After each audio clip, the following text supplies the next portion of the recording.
Also, the new crusading guide, appoint an Enzima as gas CEO, that's Ghana Gas CEO.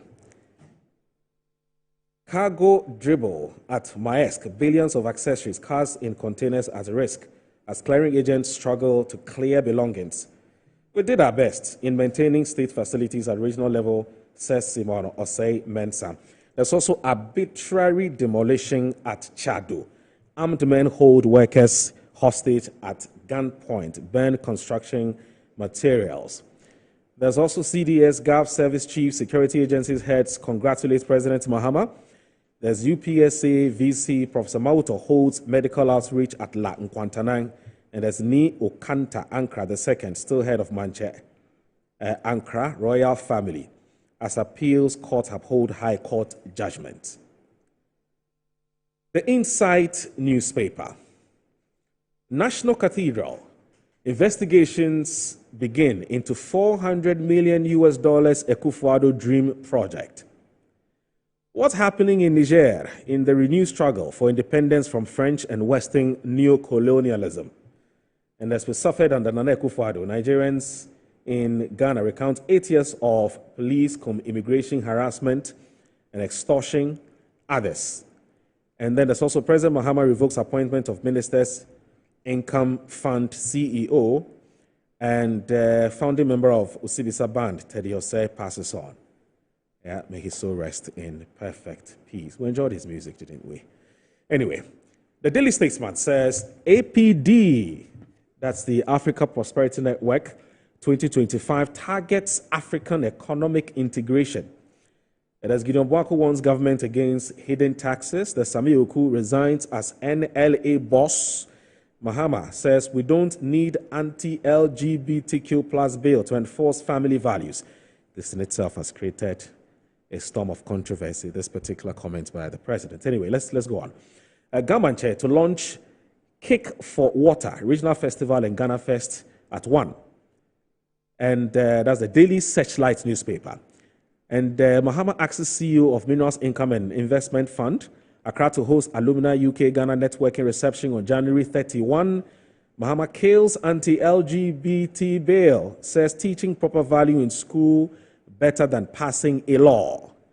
There's 2024 general election. Stop blaming others. We cost our own defeat, said John to NPP. The man is dead. Anyway, Mahama to make nominations to security ministries, agencies this week. And if you go to Accra Times, balance your duties with demands of constituents. Clerk to MPs. I will donate my salary to tackle education, agric health, Amenfi Central MP. So as I will donate my salary to tackle education, agric and health, Amenfi Central MP. There's Mahama's budget to protect the vulnerable, Ato Forcing assures. Speaker Bagbin charges new MPs to build good image for themselves. There's Ekufuado, 2 others to answer for National Cathedral as Mahama probes misuse of public funds. The Ghanaian publisher. Armed men demolish Intertech property at Chado. This LGBTQI bill is dead, says Mahama. Don't introduce new taxes through the back door. Dr. Bwako warns government. There's APD 2025 to advance African economic integration. There's Mahama picks 10 regional ministers. The Daily Post. Jospon Group pledges support to President Mahama's administration. There's Justina Nelson, appointed acting CEO of Minerals Income Investment Fund. That's MIF. We must remain vigilant against threats to our peace. President Mahama to heads of security service. And as John Mahama submits list of 10 regional minister nominees to Parliament. And the Business and Financial Times. High T-bill yields spare banks' capital recovery, according to Fitch. There's Takra reports records growth in cargo volumes. There's fast-track special economic zones bill, according to APN. And there's Kumasi City Market Traders Union collaborates with police to secure markets. Let's also look at the crusading guide. Cargo dribble at Maersk. Billions of accessories, cars and containers at risk as Clearing agents struggle to clear belongings. There's arbitrary demolition at Chad-Do. It's also hit there. In the Accra Times, Mohammed's budget will protect the vulnerable, according to Ato Forcing. And the Herald newspaper says Mahama edges closer to probing Ochedakun and Oforiata in the Japa deal as he revokes Meth boss's appointment. There's Napo goes mad at why he didn't bring Ashanti votes. Questions City FM reporter. Did Baumia, the Northerner, bring the Northern votes? There's also more NIB officials implicated in state land grabbing. Nana Atobra Kweku sacked as NIB Director General. The security analyst questions Akufo-Addo's military promotions.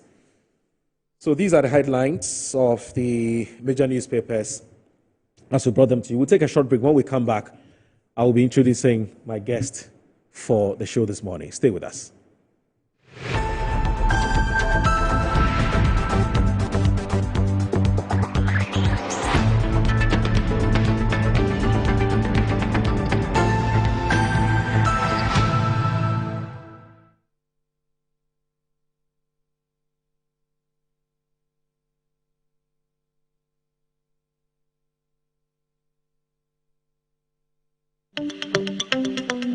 Good business means seeing the possibilities and maximizing opportunities.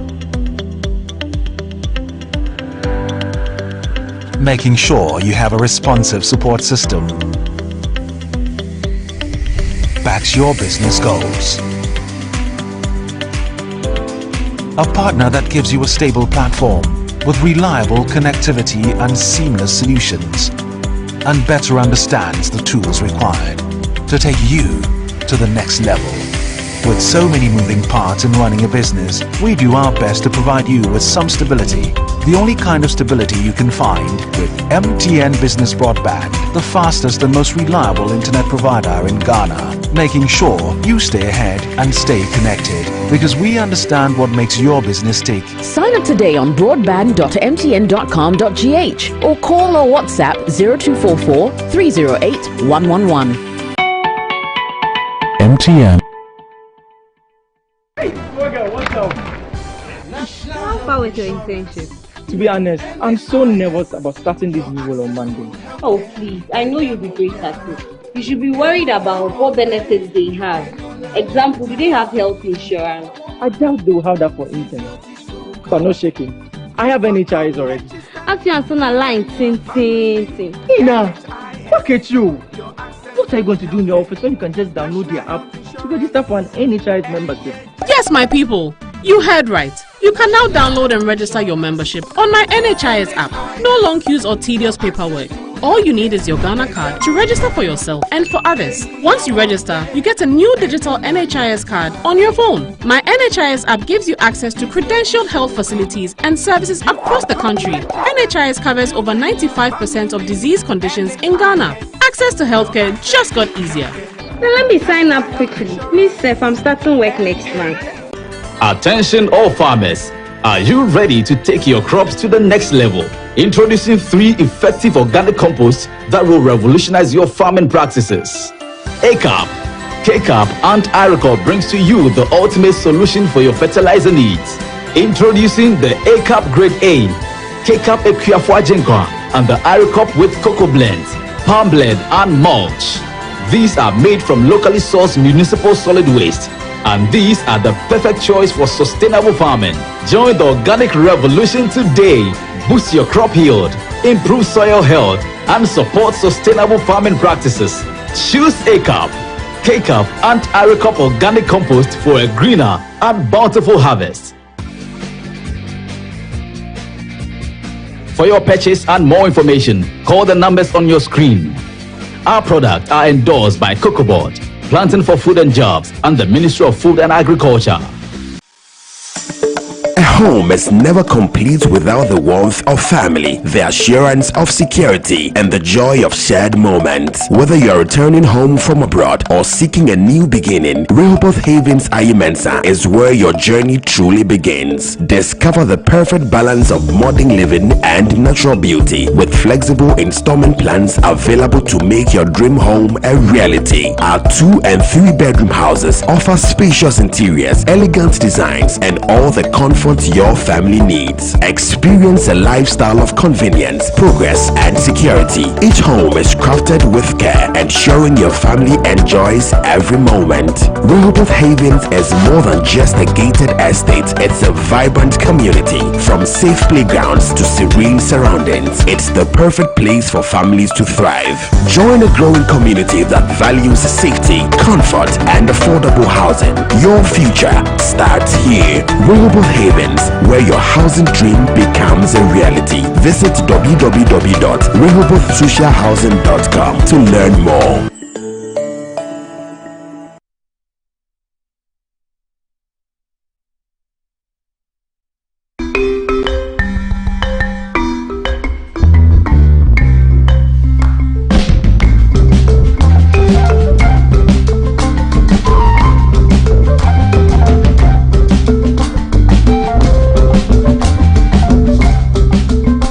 Welcome to the Alisa brunch, your special Sunday treat.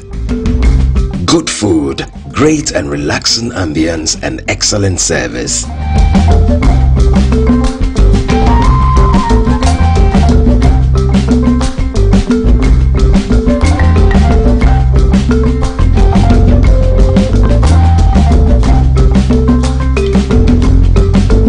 Come to your second home every Sunday. The Alisa Sunday brunch.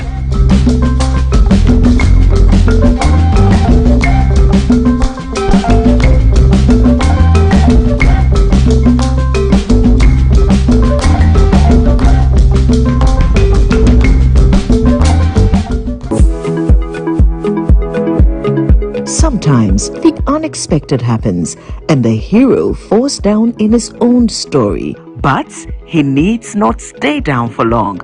Cosmopolitan Health Insurance is your trusted health partner. Whether an individual building a business, with Cosmopolitan Health Insurance, your medical care is our concern. For the best health insurance solutions for corporate institutions, groups and associations, families and individuals, choose Cosmopolitan Health Insurance from our over 700 accredited health service providers nationwide. Call us on 0302 540 668 or 0501 678 547 for all your health insurance solutions. Cosmopolitan Health Insurance, your medical care is our concern. Look around. Home also need a makeover. Oh, mine clearly does. So we went to Ashroom and found the Como collection. It had everything we're looking for and more.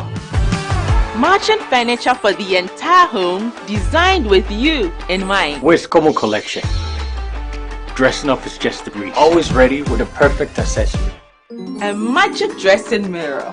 One look and you're ready to face the world. Or at least the kids. A bed perfect for young men who want a table that turns into a treasure chest. And finally, a sofa with this grand TV unit for family time at home. Head over to any Ashphone store now and discover the new Como collection. Ashphone, feel it, know.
All right, welcome back to Good Morning Ghana.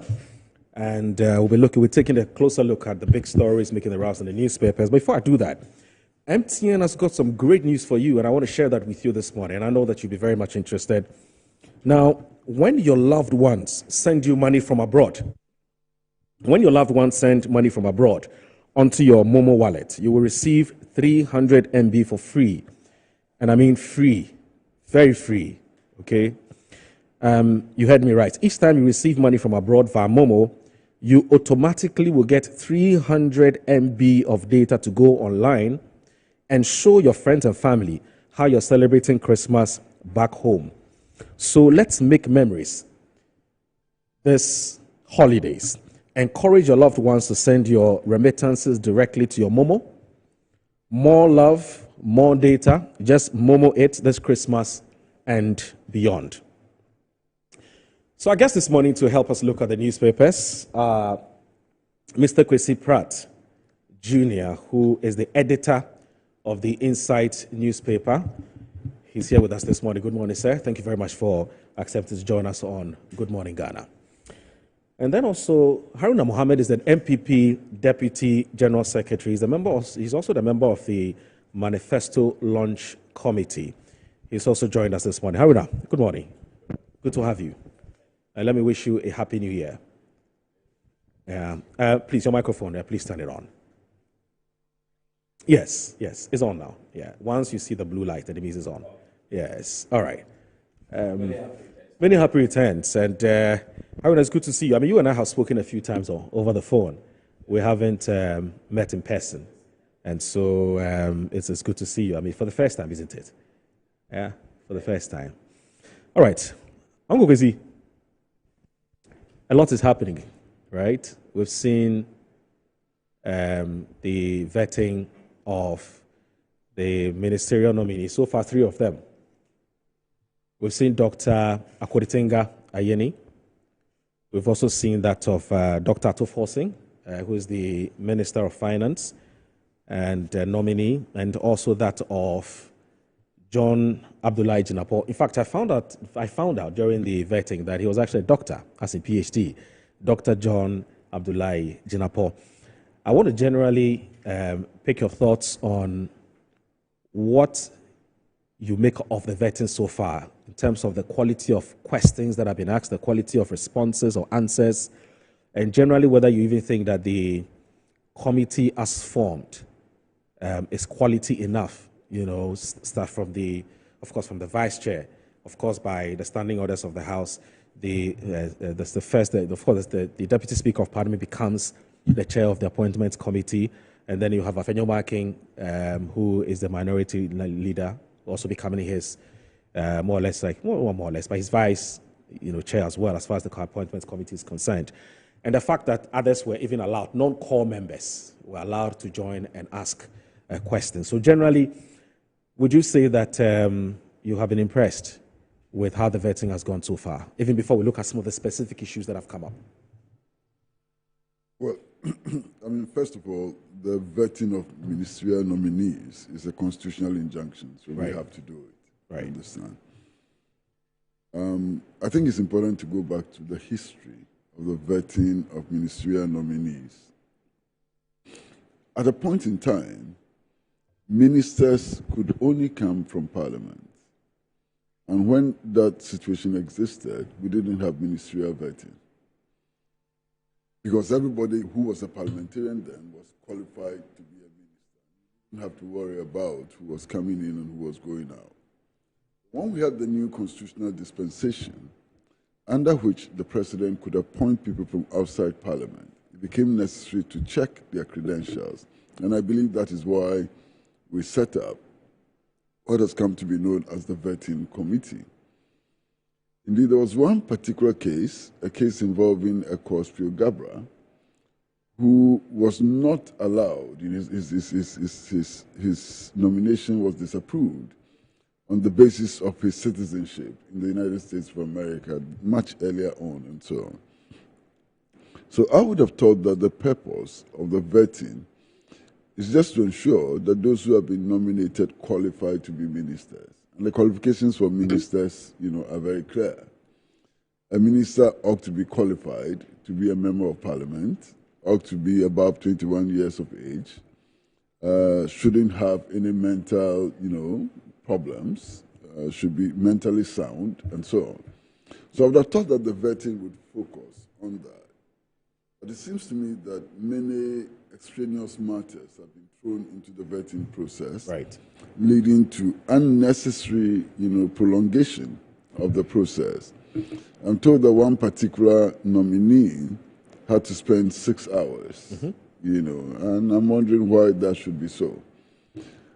First of all, the expense involved is huge. I mean, you do television, and you know how much airtime on television costs. I mean, 5 minutes airtime on television costs thousands of cedis.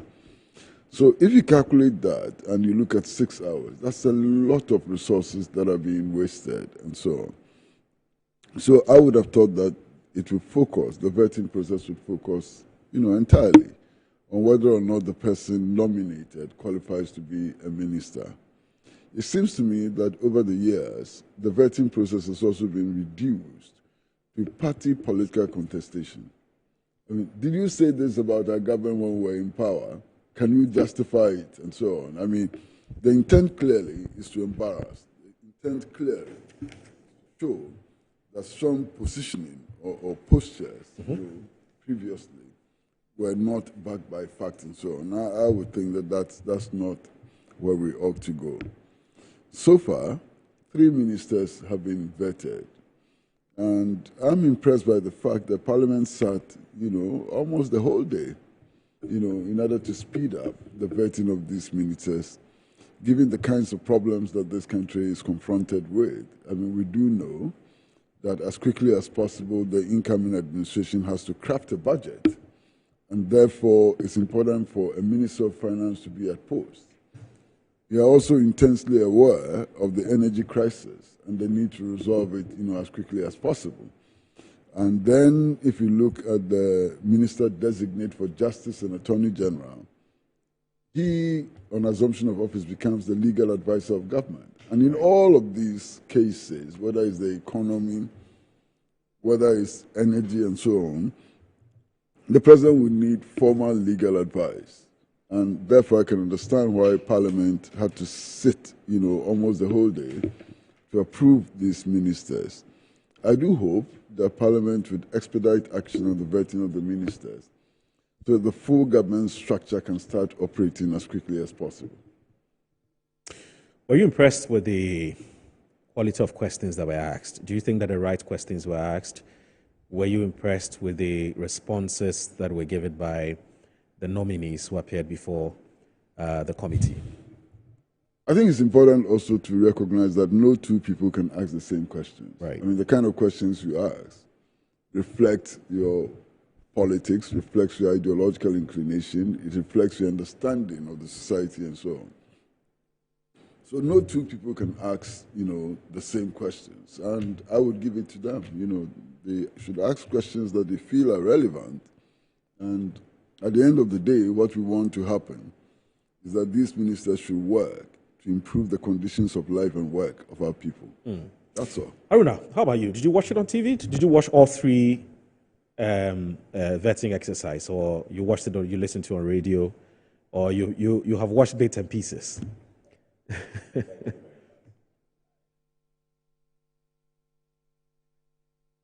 Yes. Please put your microphone on. It's actually off. It's on. It's on. Okay.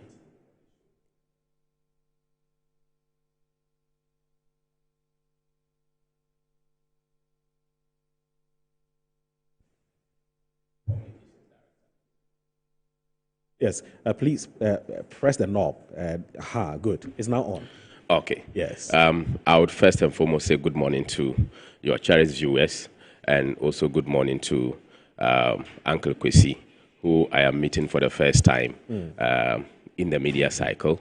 I first appeared on his program at Pan-African TV. Yes, Pan-African. Yes. I got a call that Uncle Kwesi had called that this gentleman, why not let him appear consistently on a particular day. And then I was a deputy communications director. Right. So I said, my station is in Tamale in the north, and I would wish when I come any day, any time, that I will appear on the program. So I basically thought that he has heard or listened to the discussion, and he got in love with what I was saying.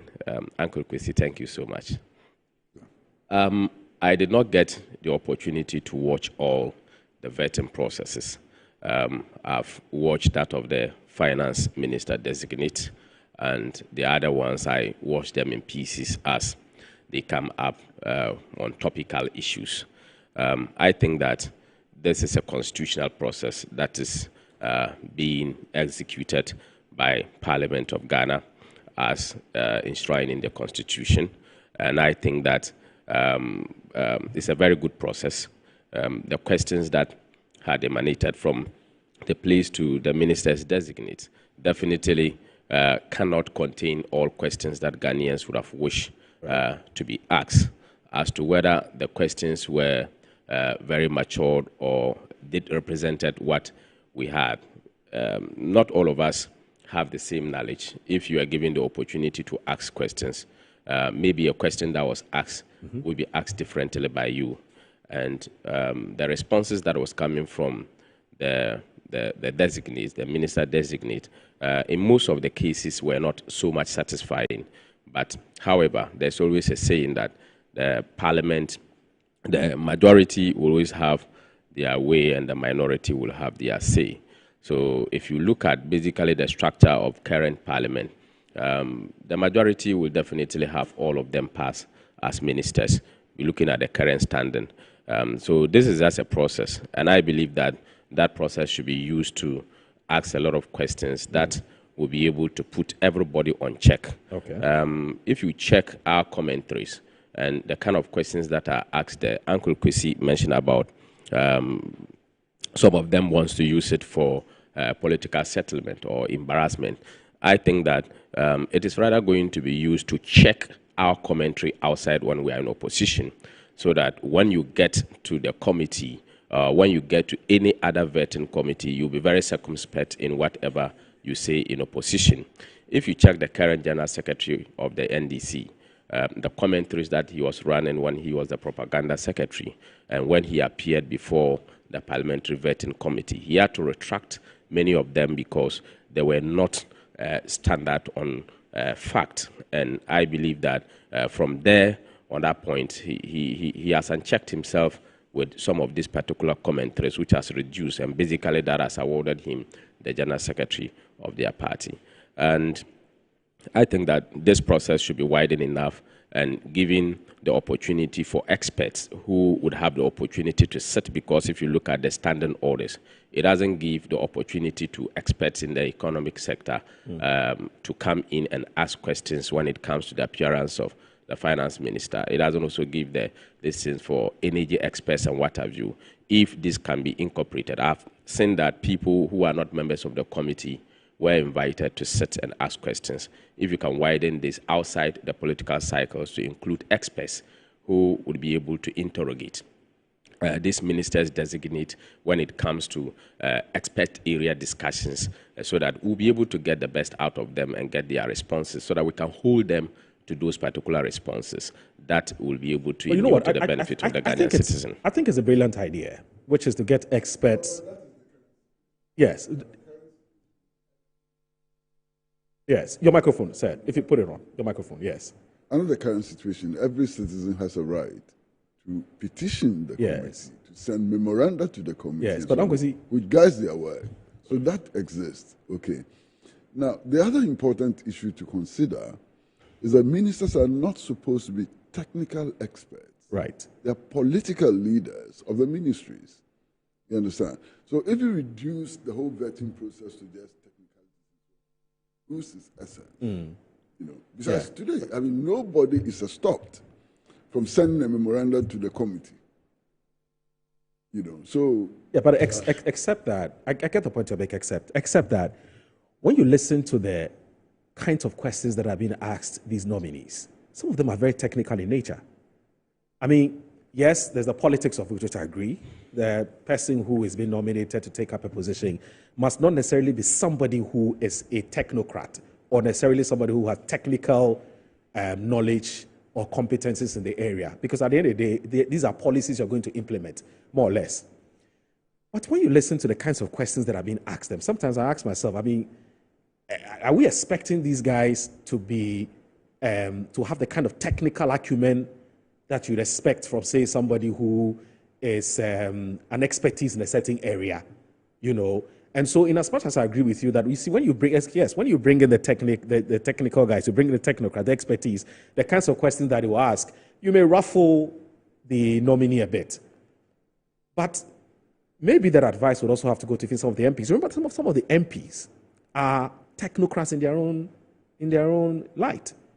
You know, How do? So yeah, some of them are lawyers who have practiced for so many years. Some of them are engineers. Some of them are, you know, so they're technical people in the area, right? And that actually finds expression in the kinds of questions that they ask the nominees when they appear before them. How do?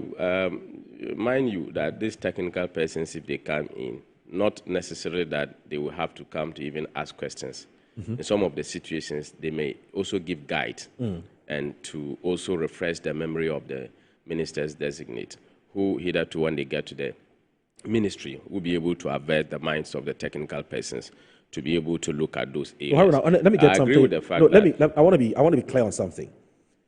It's your proposition, it's your suggestion that the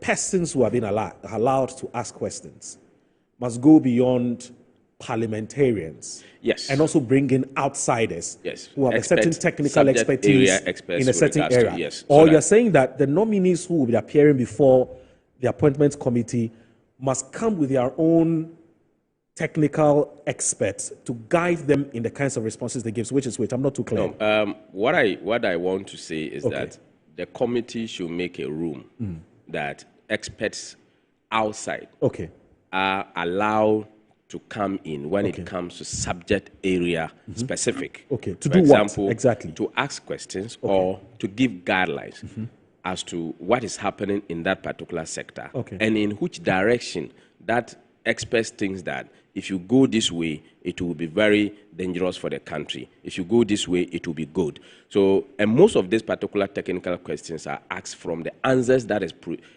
given by some of these nominees, even outside the committee. Some of them make those technical pronouncements before they get there. So once they make those technical pronouncements and argues with some of these experts when they are giving corrective actions, they should be given the opportunity to justify or even respond or even give back into the standards on which they had set when they were in opposition.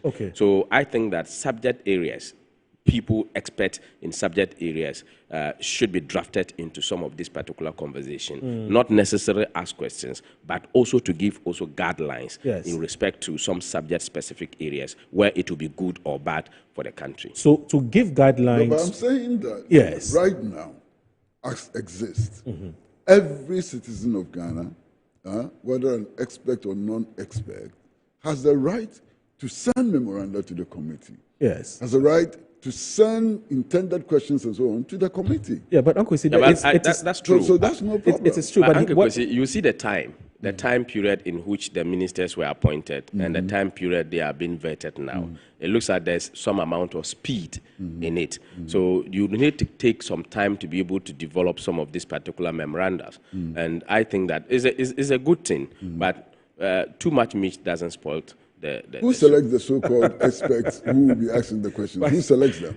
Yeah, but already we know when it comes to energy areas, we know those many people who speak on these matters. Some of these are regulated by the state institutions that they can be invited to sit on some of these particular instances. Some are also there are international companies. So who does the selection of who is going to question the nominated minister? If this is done and we all agree, then we must get a regulative measure to be able to get who and who or how such but I think it's selected. Haruna, and this is as if all experts agree. No, but hold on. This doesn't No, but all let's- experts agree. I mean, they look. don't agree on all the issues. Yeah, I mean, the group, in terms of the caucus, typically what they'll do is to sit and agree on who will be doing the asking of the questions. Okay? And so you'd realize that when the finance minister appeared before the House, you had somebody like Lawyer Koko Asante, who is the former Director General of SNIT, who is an economics and finance person and also a lawyer, who is actually not a member, a core member of the appointments committee. So she's a non-core member. But of course, as we all know, the standing orders agrees or allows for that. And as Kwesi Pratt has submitted to. She asked a very, very important question. She's a technocrat in her own right. And that is backing what The I'm point you're calling making, for, exactly. yes. So Kwesi says it was already happening. It doesn't. It's already happening. Again, there's You a know. certain assumption that Parliament lacks some expertise. Yes. I don't know the basis for that. That one I have not made it. Because if Parliament has all the expertise necessary, then Parliament is able to look at the technicalities, the technical issues that will face these ministers. But in all Unless we are arguing that Parliament does not have, the expertise in the different fields to be able to question the ministers and to be able to test the ministers. Even if Parliament has all the expertise in the House, not all of them will get the opportunity to sit on the appointment committee. Which is true. It's true. Which is true. But no matter what system you design, it is not going to be possible to get all the experts to ask questions. Fact. But continuous improvement is very important. You do something today, you do it differently tomorrow. You continue to improve on it based on standard and time to be able to test it. I think it is very laudable. You see, I think the challenge that I have with the suggestion, even though on the face of it, it may sound laudable, but I'm looking at the practicality of it. And I'm asking, what difference really would these outsiders, bring to the conversation or the quality of the conversation? That's what I'm not too sure about. I've not been convinced. But of course, it may sound inviting to say that, look, let's bring non-politicians per se, people who are apolitical but are all experts in a certain field. We all agree these are people whose political leanings we don't know, to come in and sort of shape the process or guide it so that we can get some more quality answers from the nominees who appear before the appointments committee. I get all of that, but I'm not too sure whether it will really make any significant impact. That's what I'm not too sure about. But it's something we can think about. There is no harm in trying. Yeah, I think that we can test it and see how relevant it's going to be. All right. But there's another issue that came up, and it has to do with the posture of Alexander Afenyo-Markin, who is the minority leader. And they talk about how he's become overbearing, he's become very disruptive. He's challenging the chairman of the appointments committee, that's Bernard Ahiafo, and so on and so forth. In fact, I've seen on social media how some NDC sympathizers and NDC members are telling Bernard Ahiafo that, look, take control of the exercise. Why are you allowing Afenyo-Markin to do his own thing? What is that? And all the criticisms that have been leveled against him. I don't know where you stand on this. I mean, do you think that these criticisms are valid and that perhaps Afenyo-Markin would have to look at his demeanor and composure again as far as the work he's doing is concerned? I think that every citizen of Ghana is allowed to critique the behavior, attitude, work, and actions of any individual at all. Okay. Afenyo-Markin is not the first minority leader to bring out such a posture when it comes to the seating of the appointment committee. I think that the Afenyo-Markin, when you look at the areas in which first, you look at the attitude of the chairman towards members of the minority and how he acts or reacts to them was something that he protested vehemently with regards to what Abena had said and the way chairman had rubbished it, the way he shouted on the Honorable Member of Parliament, Samia Oku, and he cited many examples with regards to how they have been approached, and he felt very unhappy with some of this particular process. So he did not just shout or he did not just act in a manner or in a vacuum. He acted based on certain circumstances that he made public, that Mr. Chairman should avert his mind to that and correct them. Else, he as minority leader sitting in his capacity as a ranking member on that particular committee would not allow that. And I think that is justifiable. I don't think that the Afenyomakin is doing something very untoward that is against the standards and the standing orders of Parliament. And I don't see that he should be called to order on some of these things. He has the right to defend members of the minority and to ensure that what is right and what is wrong is wrong. Okay, do you think that Alexander Afenyomakin was made a bit disruptive in the way he went about his job, or you think he's just doing his job as a minority leader? He has to protect his flock. I don't think that there's a substantive issue. Right. I don't think there's an right issue because that it's come up quite. Spend time on. So spend time on it, right? I mean, the people of Ghana are making their judgments about who is performing his duties well, and I think we should leave it. No, it's not an okay. Well, speaking about some of the issues that have come up, and it's become very, very controversial indeed, it's about regional, district, and communal tribunals. The respected lawyer and Minister of Justice nominee, Dr. Dominic Ayeni. And you notice that Parliament spent quite a considerable amount of time debating this issue between the minority and the majority within the committee. Now, Lawrence Vomafa Akpalu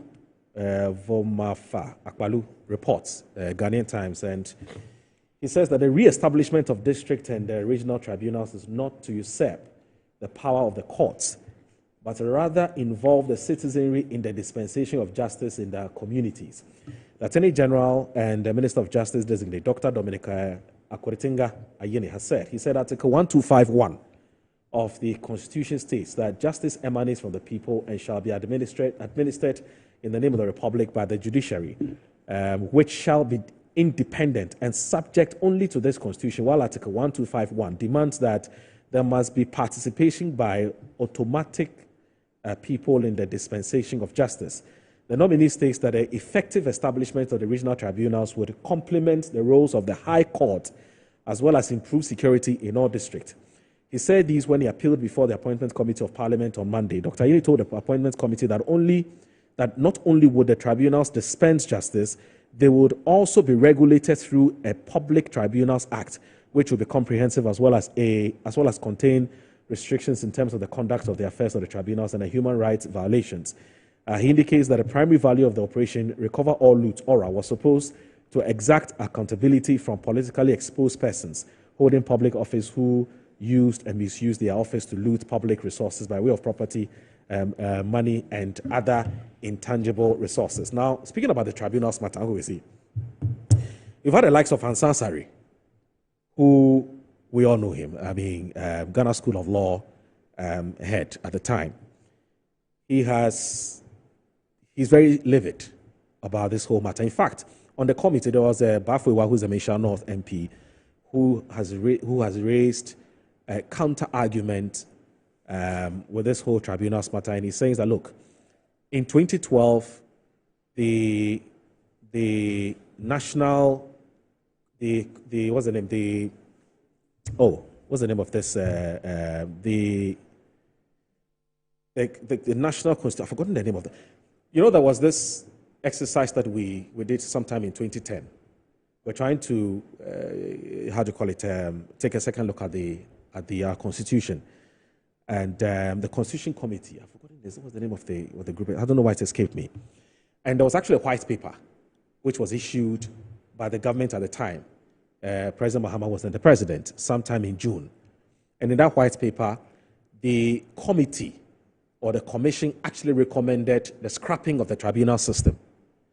And the white paper actually agreed that the tribunal system should be scrapped because Ghanaians say they don't want it.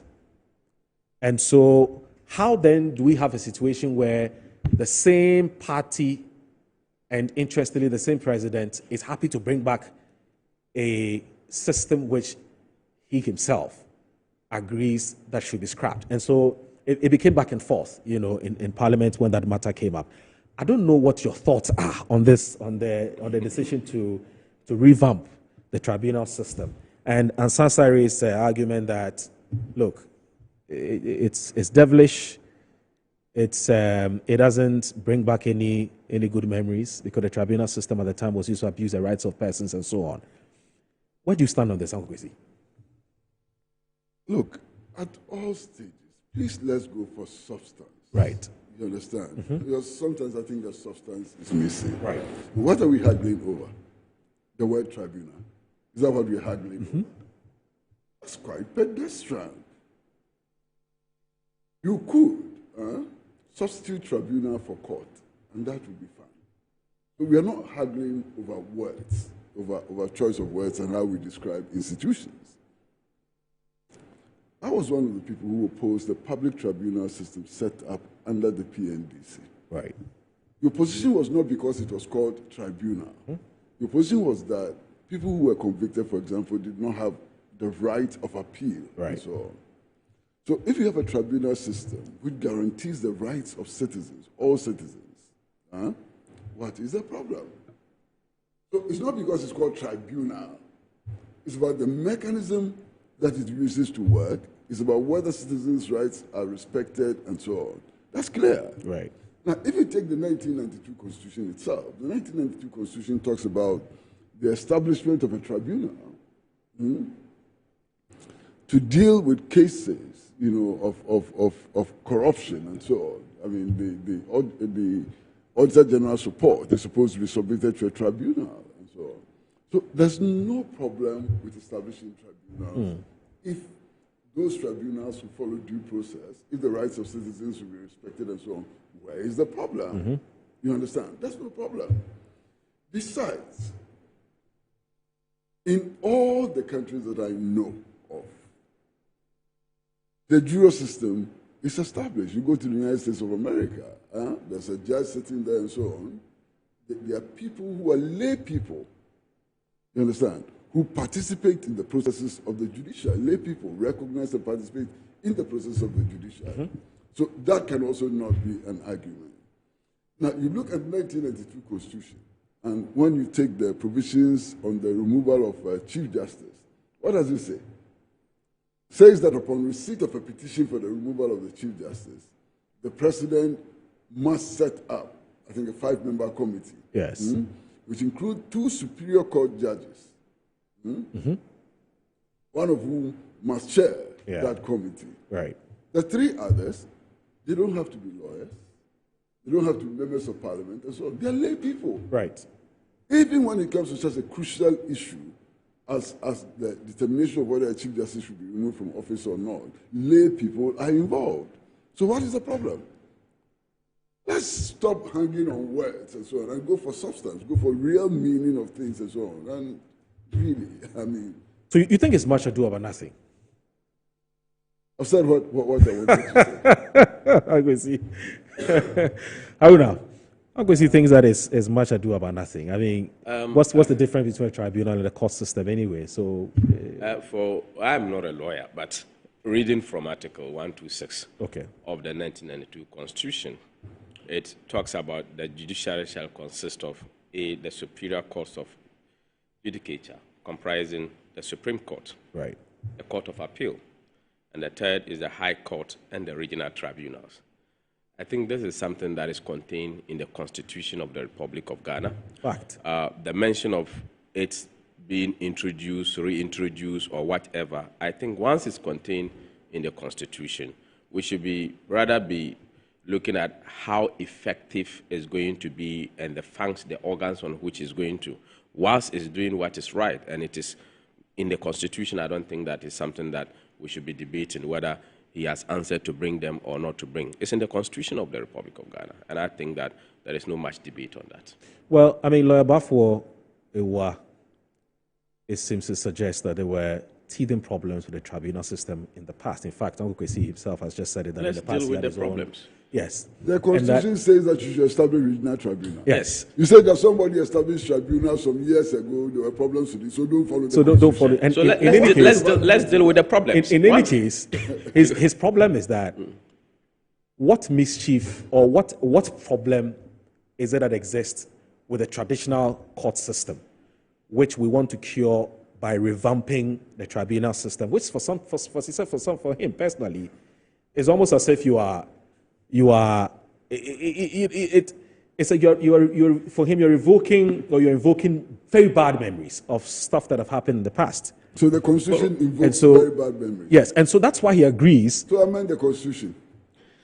Exactly. So because if the Constitution is amended, amend the Constitution. Why are you quarreling with people who want to implement the Constitution? What's your quarrel with people who want to implement the Constitution, which is supposed to be the legal guide, for whatever we do and so on? Right. It's in the Constitution, as it says. What's your problem? So the cure to the problem is not to, so, I mean, look, people are free, like I think your point is, people are free to critique it, but it is there. And so anybody who says that they want to implement I don't see any problem with the tribunal system anyway, in the first place. The tribunal system that we fought against, we fought against it on the basis of the fact that the rights of citizens were violated. Right. Citizens who were convicted could not go for appeal and so on. Those were the basis. Where is the evidence that these regional tribunals will have the same, character as the old tribunals? Okay. They're just playing on words because they are called tribunals and the other ones were also called tribunals. Then they must all be tribunals and so on. What kind of reasoning is that? All right, let's see.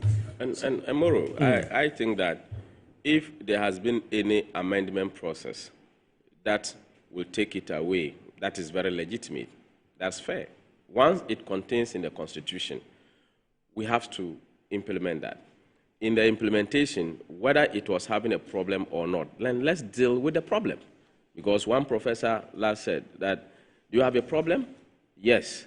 Can you do something about it? Yes. So why do you worry? Okay. Do you have a problem?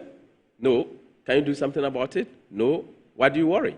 So if you have a problem and you think that this is something that you have to deal with, let's work on the problem rather than looking at what is constitutional. Once it is constitutional, let's not engage ourselves in unconstitutionalities because the Constitution is very specific on that. Okay, so I guess that we'll move to a different story. And I want to, first of all, pick your thoughts generally before we move to some more specific issue with VRA grid code not for privatization, according to the Energy Minister. I would want to pick your thoughts on that. But, okay, see, let me first of all ask about what so far has been your observation since the president assumed office with some of the decisions he's taking, his appointments of ministers. We've seen the dissolution of some boards. We've seen the MIIF CEO being sacked, being replaced by Justina Nelson. We've also seen 10 regional ministers who have just been appointed. Of course, their nominees will be going to Parliament for vetting, and so on and so forth. Quite a number of things have happened. In fact, the Inspector General of Police has been written to give a report on the 2020 casualty. 8 lives were lost.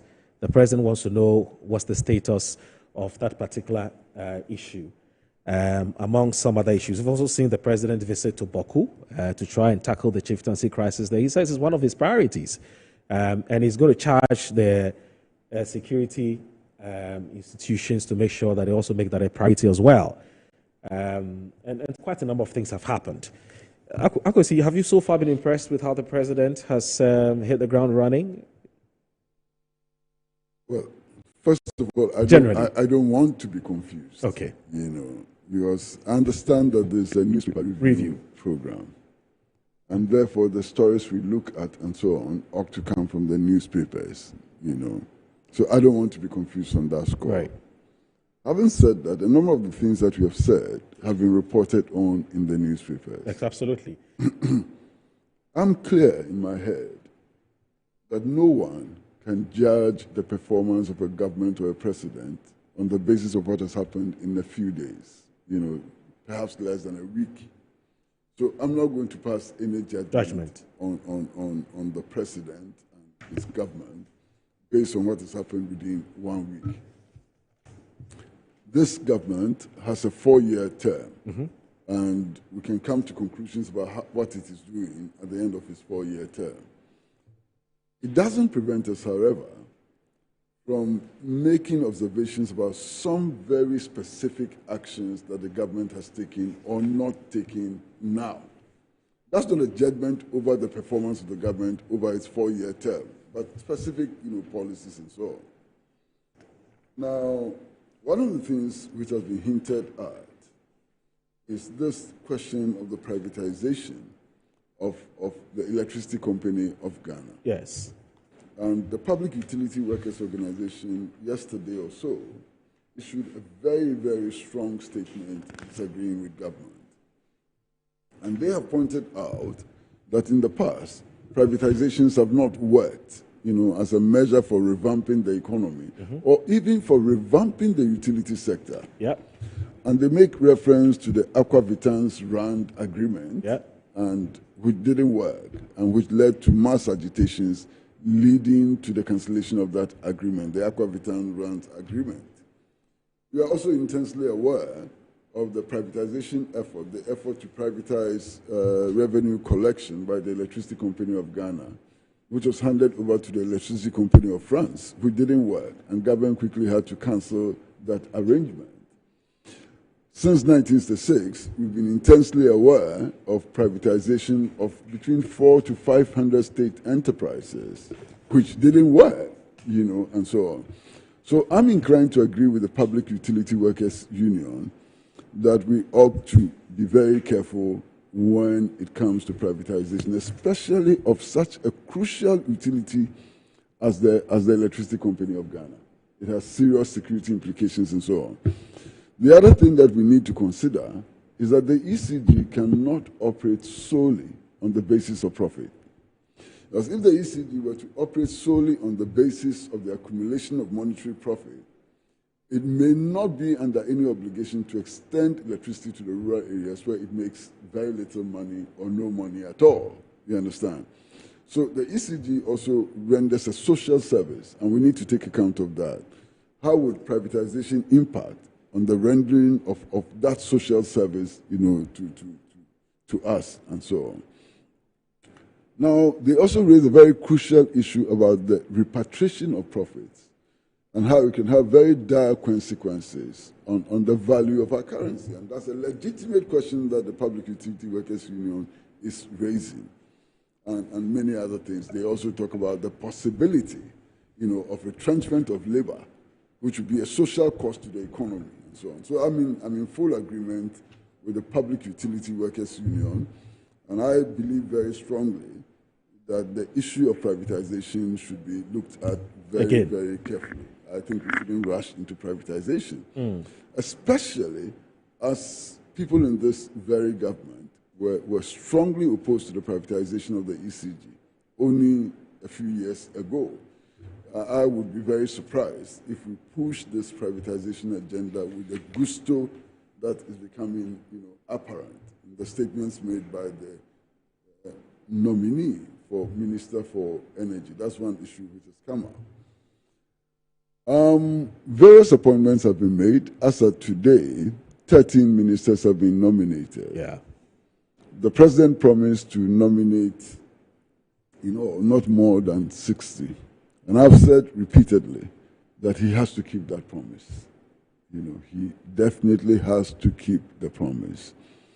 I'm aware of some people who have said that, the promises made in the elections can be set aside. Yes. There are people who have said that, if you even appoint 65 or 70, we can deal with it. There are people who have said that even though they promised to abolish re-levy, given the financial constraints the country faces now and so on, if he keeps it for some time, it's okay. No. Master, we have come to the stage where we have to take election promises and pledges seriously. If you promise to appoint not more than 60 ministers, we expect that you would appoint not more than 60 ministers. Even an addition of one ought to be resisted. It has to be 60 or 59 or even 40. We'll be fine with that. But to exceed the 60 limit is a dangerous sign. You understand?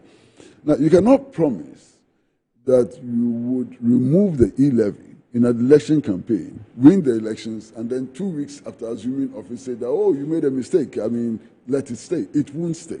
There will be resistance. So politicians ought to learn that when they mount platforms and make promises, the people take the promises seriously. And so you must keep them. Yeah, to be kept. Quite apart from this, there is also some very pedestrian analysis.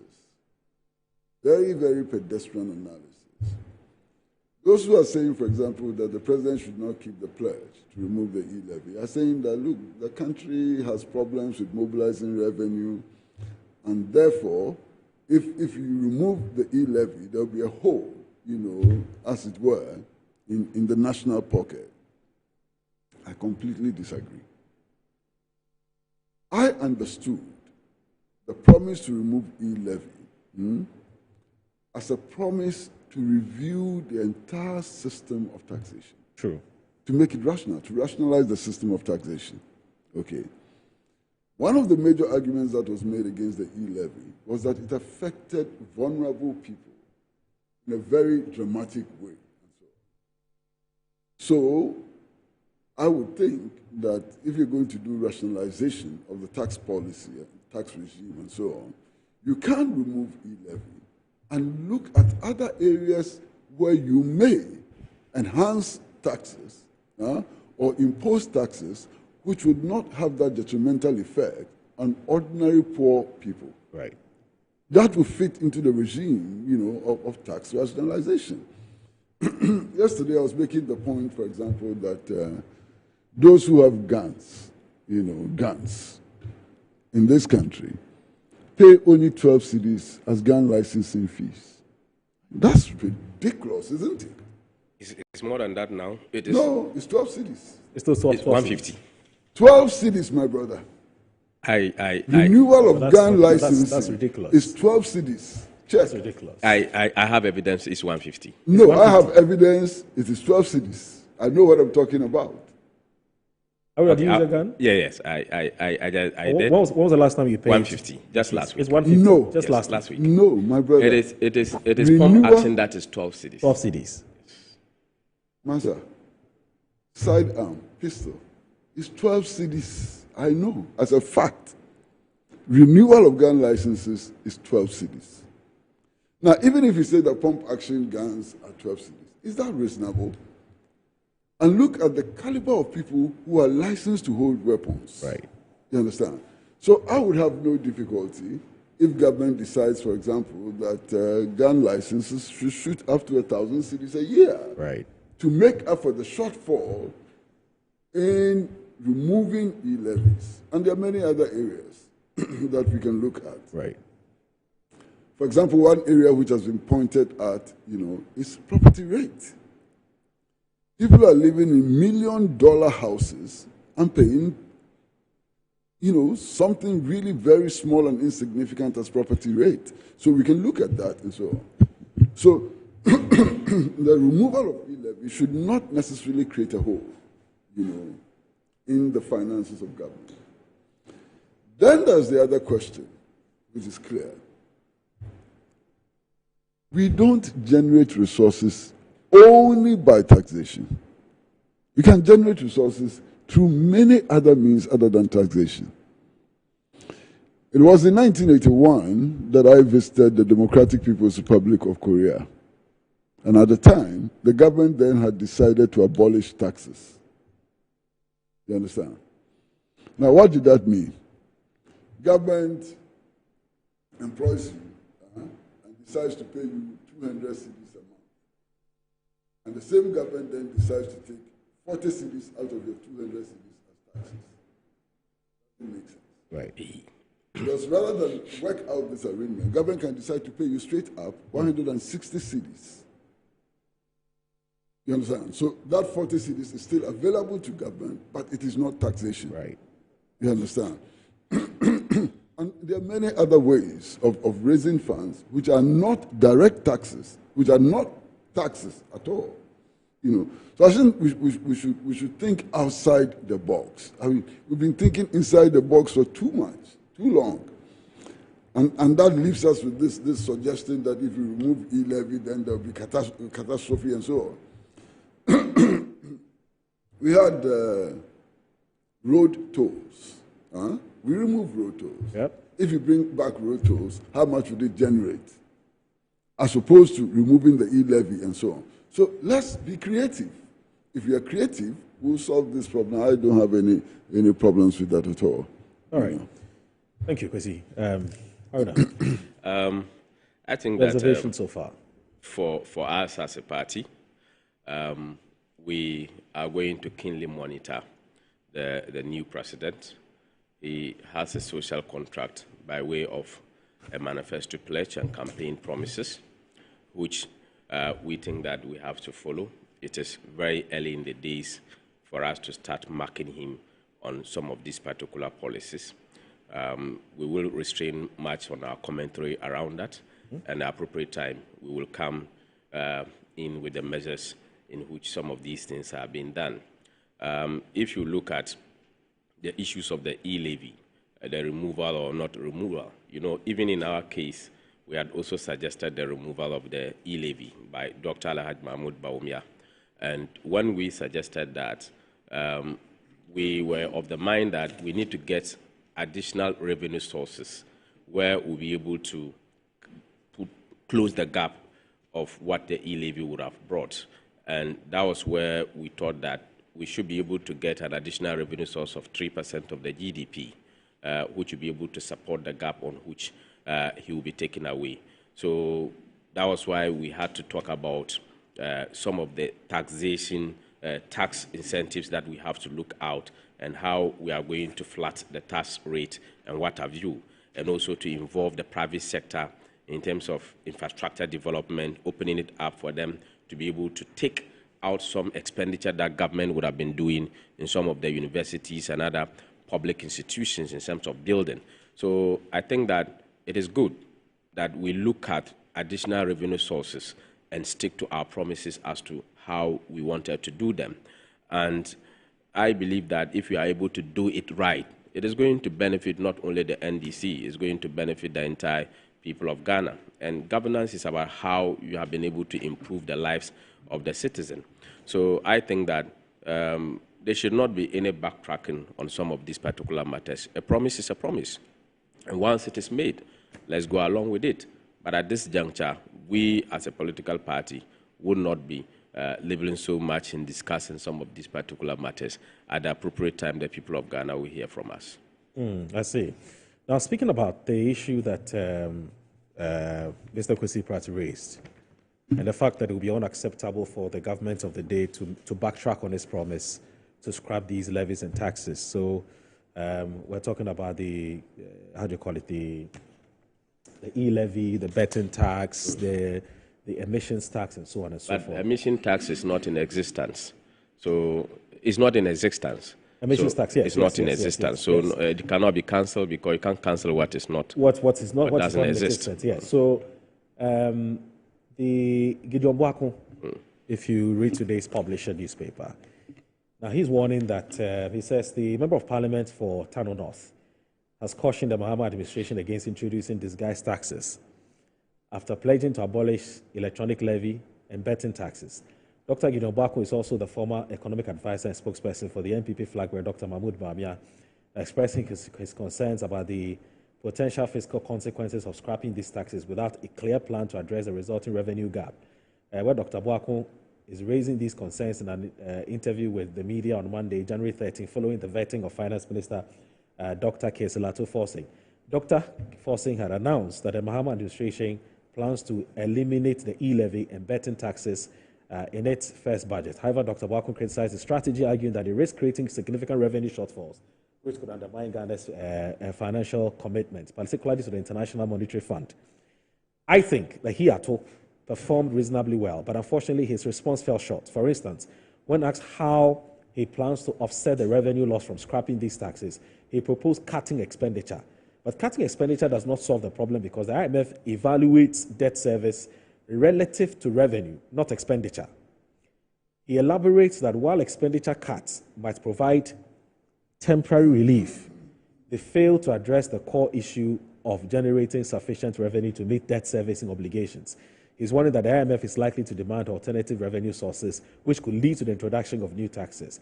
He says we cannot afford to give with one hand and take with another, urging policymakers to adopt a transparent and sustainable approach to managing the nation's resources, raising finances. So, whereas, for instance, how Kwesi Pratt was saying that, look,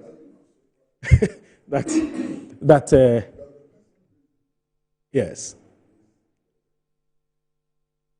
I get the irony because he's also promising to do the same. Your microphone, sir, your microphone. Yes, you said I'm not surprised. Are you not surprised that the person raising this issue is Dr. Gideon Boafo? Yes. Given the fact that the campaign that he featured in prominently, also made the same promise. Yes, absolutely. So are you not surprised that he's the one raising this issue? Yeah, but his issue is this. His issue is this: that no problem, go ahead and scrap it because it's a campaign promise. But in scrapping these levies and taxes, we do not want to hear you introduce another one because that is not the promise. How can you even say that? It's a huge problem. That because government said that it was going to remove e-levies, government loses its right to introduce other taxes which may not affect the vulnerable in our society.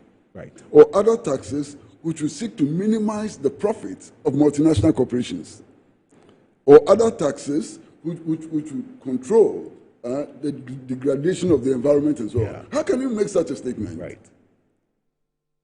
I mean, really, sometimes I have to watch my mouth so that I think it's just use some kind of words. Right. I think it's just the usual politics. How can you say that? It's just the usual politics. That because government says that I'm going to remove e-levy, government cannot impose any other taxes. How can you even say that? Unbelievable. Government has a responsibility to maximize our earnings from the exploitation of our resources, especially by multinational corporations. So if it is possible to impose taxes on multinational corporations in order to raise the revenue we get from the exploitation of our resources, what is wrong with that? Would he be opposed to that? I have spoken about rationalization of the tax regime. If it is possible to increase the annual fee for renewal of gun license from 12 cities to 1,000 cities, and it's not going to affect the vulnerable in our society, why shouldn't government do that? Right. And so on. You understand? So I think that's the way in which we have to look at the statements he's made. There's one which actually surprises me. The one which says that there's no correlation between expenditure and revenue. And revenue. There is. If you control expenditure, you may not need a certain quantum of revenue to function. True. So there's a direct correlation between expenditure and revenue. Right. And I'm surprised that he doesn't see that, especially given his credentials as an economist. I'm told he's an economist, isn't he? Yeah? Uncle, you are not told he's an economist. Yes. Okay. That's even better. Right. That's even better. So, but his point is, so I'm surprised that an economist of his caliber does not see the relation between expenditure and revenue. I get that. Even though, but I mean, to be more specific about what he says that the IMF. So first of all, it says cutting down expenditure does not solve the problem because the IMF it doesn't solve the problem, the fiscal problems that we have, according to him. He's talking about revenue. But he says the IMF evaluates debt service relative to revenue. So the IMF is essentially looking at how much more money can you raise. I mean, the IMF is looking at how much more money you can raise and not necessarily how much prudence or how much expenditure cuts you can make in order to save the economy. That's his opinion on this matter. That our thinking, our analysis of our situation and so on should always be approved by IMF. Who says that? Who says that the IMF should always... You are on an IMF program. So what? And there are conditionalities. So what? If you don't respect those conditionalities, they have consequences. So what? I mean, you can ask a more fundamental question, which is how did we even get there? But once you get there, you must respect what the IMF says. Who told you that this new government which has just come in has the right to end the arrangement with the IMF? It has the right to do so. There may be consequences. It has the right to weigh the consequences against the gains it will make, by stopping the program. Yes. Don't let us think that the IMF is God. The IMF is not God. I agree. It's a human institution set up to achieve specific objectives and so on. We don't always have to agree with the IMF. Well, Tomorrow. And so I'm sure you're not surprised at all when the president said he'll be re-engaging the IMF. But that's another conversation for another day. But Haruna, what did you just say? No, I'm saying the president said he'll be re-engaging the IMF. So what? Yes, in order to look at some of these conditionalities. So what? Yes. No, I mean, just to buttress the point you're making. Because the president says that he'll be re-engaging the IMF, I cannot take a position against IMF. No, not at all. I'm just actually buttressing the point you're making. Okay, thank you. Wow. Anyway, Haruna. Yes, please. So here we are. I don't know whether you agree with Gideon Boakun and whether you agree with what Kwesi has said. I think what Gideon Boakun is saying is in a specific matter. Yes. With regards to, he's saying that cutting down expenditure is not just the solution. Mm-hmm. It's not just the solution. He went further to explain that when the IMF is doing an analysis, they look at your income, what comes in, vis-a-vis your debt servicing. Yes. So debt servicing, in calculation of debt servicing, expenditure does not constitute anything on that. So in the current circumstances, if you are to look at your debt servicing, whether you've cut down expenditure or not, it will not have a reflection on the calculations that is going to be made. It's going to be made on the amount of money that you have generated through your folds. And that is why he's calling that he's not asking them not to introduce tax. And we all know, Uncle, the incidence of taxation always shifted to the final consumer. Whichever level the tax is being introduced, the incidence is always shifted to the final consumer. So as a member of parliament who is in that particular area, is cautioning that much as we want to take away the e-levy, we must also be very careful in introducing taxes that will also affect the citizens. So not only just telling not to introduce, but just advising that we should not be introducing taxations. I agree with the fact that there are taxes that necessarily doesn't go to the very core poor of our society. But the finality is that the incidence of taxation goes back to final consumers with respect to that. He did not also say that there's no correlation between expenditure cut with respect to the current circumstances that we have. If, for example, you are removing e-levy, which constitutes, let's say, $12 billion, and you are cutting an expenditure that constitutes about, let's say, $30 billion, I believe that it is going to have a very great impact on revenue, because revenue that would have been used to spend on the expenditure, you would not spend the 30 million on that, and you are not also going to take the 20 million that is coming in. So there is an excess of 10, which invariably, even though not a new receiver, but has impact on the revenue that you would have. So there's always a correlation, but there's always also a reason of a certain caution, depending on indicators that are measured at a particular point in time. And I think that Gideon Boakun's call, I think it's a right call, but we must understand and get to know the circumstances in which this particular call is being made. Yeah, but Haruna, there's one more point. I mean, the claim that every tax, eventually is passed on to the consumer is not wholly true. For example, the windfall tax, which was introduced under President John Evans Atta Mills. Yes. How does that get passed on to the consumer? Windfall tax. Rainfall or windfall tax. How does that get passed on to the consumer? I don't know its application. Maybe if I know how it is applied, I may be able to identify. The windfall tax came about, at a time when some of our resources appreciated significantly in prices on the world market. So the multinational corporations were making huge profits. Okay, so government decided to change the tax regime in order that we can get a lot more revenue from the activities. Or you tax them as they repatriate. So we tax the windfall, the extra profits that they were making. How does that get passed on to the consumer? Right. But it depends upon who is the consumer, because it is a taxation. No, so if they are making that, and they also decide that what we do, the business we do and make those particular money, we shift the incidence of tax onto the final consumer so that we can increase in an amount. When we are charged, we don't feel it. The final consumer is in Europe.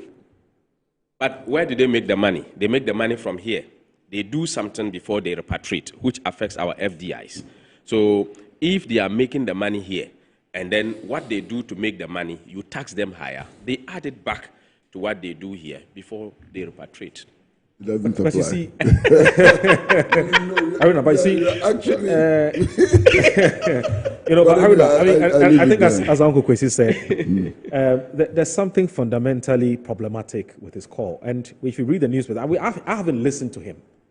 So we are going to analyze it based on what the newspapers are reporting. Yes, please. I mean, if you say that the NDC has promised to scrap certain taxes and levies, and so that stops them from introducing any new taxes, whether through the front or the back door. In fact, when you watch when you read the newspapers, it's through the back door. That's what he said. Same captured in the Statesman newspaper, which is that you want to clandestinely introduce some tax, which I don't even know if it's possible, because we'll be reading the budget and we'll get to know. But let's even assume. But not just that. You cannot impose taxes without the approval of Parliament. Absolutely. And Parliament is an open place. Right. So who is going to clandestinely introduce taxes? Exactly. So when you talk about backdoor, that in itself is problem. And my second issue is that the fact that a party or a government has decided to or has promised to scrap certain taxes, why does that take their right away from introducing taxes for as long as those taxes that are going to be introduced will not affect the vulnerable? But in his case, he makes it explicitly clear. So don't even introduce any taxes at all. And that's where I think that perhaps as somebody who is a spokesperson for the former vice president and economist himself, who knows that every government would have to raise one form of tax or the other to be able to run the country. Anyway, we'll take a short break. When we come back, don't worry. I know you still have something to say. We'll take a short break. This is Good Morning Ghana. We'll be right back. Public interest law. And so we...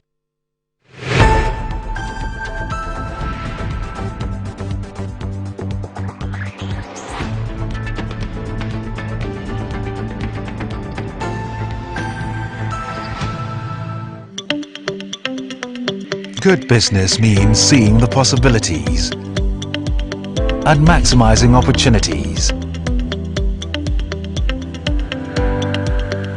Making sure you have a responsive support system backs your business goals. A partner that gives you a stable platform with reliable connectivity and seamless solutions, and better understands the tools required to take you to the next level. With so many moving parts in running a business, we do our best to provide you with some stability. The only kind of stability you can find with MTN Business Broadband, the fastest and most reliable internet provider in Ghana, making sure you stay ahead and stay connected, because we understand what makes your business tick. Sign up today on broadband.mtn.com.gh or call or WhatsApp 0244 308 111. MTN.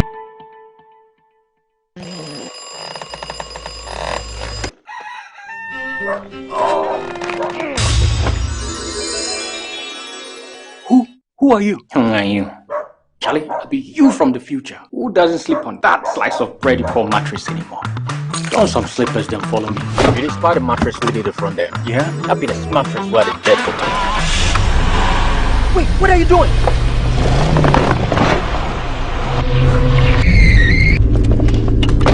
Wow! No damage at all. Not only durable, but also super comfortable. Come on, try it. Nothing day like ash foam. Enjoy full body support and unparalleled comfort for a restful sleep. Don't forget your keys. Get the premium sleep experience with mattresses from Ash Foam. Visit any of our showrooms nationwide or at ashfoam.com.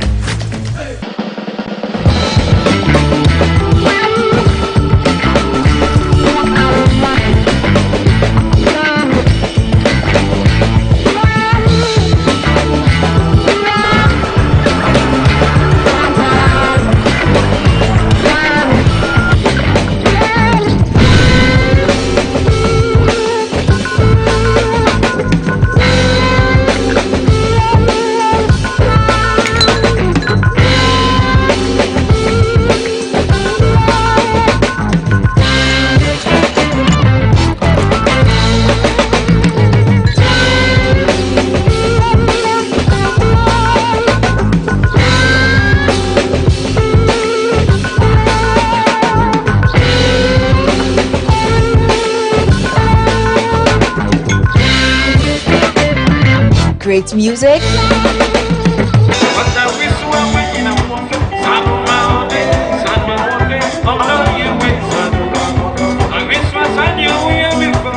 excellent service, great company, and meats galore. The Alisa Friday Barbecue. It's fun on Fridays at Alisa.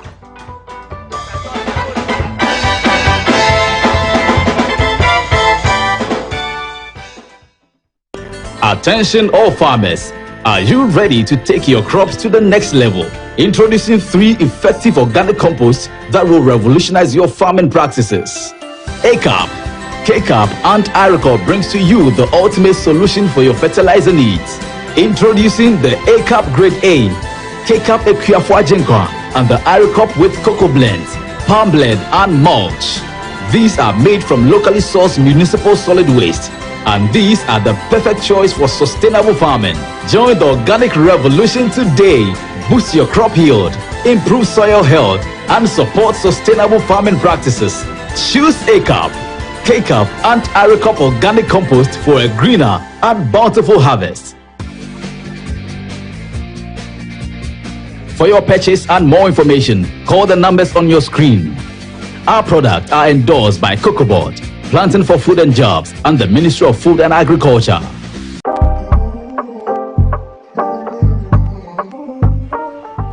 This is Coastal Park, a well-demarcated gated community carved out to host your residential and commercial properties. With a minimum of 40,000 Ghana cedis, you too can own a piece of this serene site. It's just 50 minutes drive from the Central University College, as well as just some 5 minutes drive from the Ningo Senior High School. More so, just in case you live somewhere in Adam and you want to take that excursion to many of those areas along the Volta estuary, this is the right property for you to invest in. Great news from Estate Masters Limited. We're running a 10% discount promo on all sites to celebrate our 10th anniversary. Join in the celebration by becoming an Estate Master.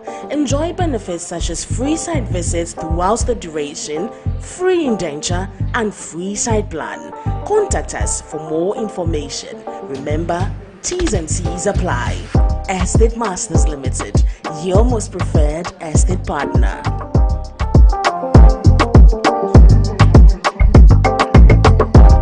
Worse than your multi-bet missing, but nothing better than having it saved.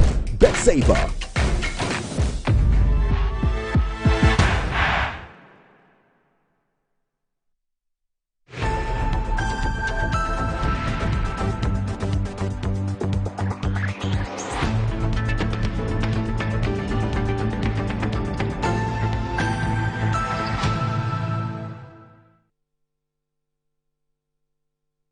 Okay.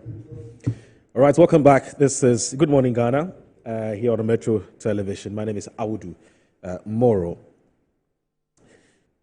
We're just gone by, we're looking at the issue of the taxes and levies that the government has promised to scrap, and the warning which Dr. Gideon Boakun, who is a spokesperson, and especially to the former Vice President, Dr. Mahmoud Bamia, has issued to the NDC government. It says, yes, go ahead and scrap all these taxes and levies because you have promised, you have a social contract with the people. But when you do, we do not want to see you introduce any form of tax at all. Mr. Kwesi Pratt vehemently disagrees with that kind of argument, with that kind of proposition. And he explains that introducing taxes by itself is not a bad one, for as long as it doesn't hurt the poor and the vulnerable. And so Mr. Gideon Boakun, Dr. Gideon Boakun would have to come again. Haruna totally agrees with Dr. Gideon Boakun that you don't take with one hand, you don't give with one hand and take with another hand, as Gideon Boakun has said. But there was something I said earlier, which I noticed you wanted to reply, which is to say that the fact that the government says it wants to, scrap these taxes or abolish them does not take their right away of introducing taxes that will not hurt the poor.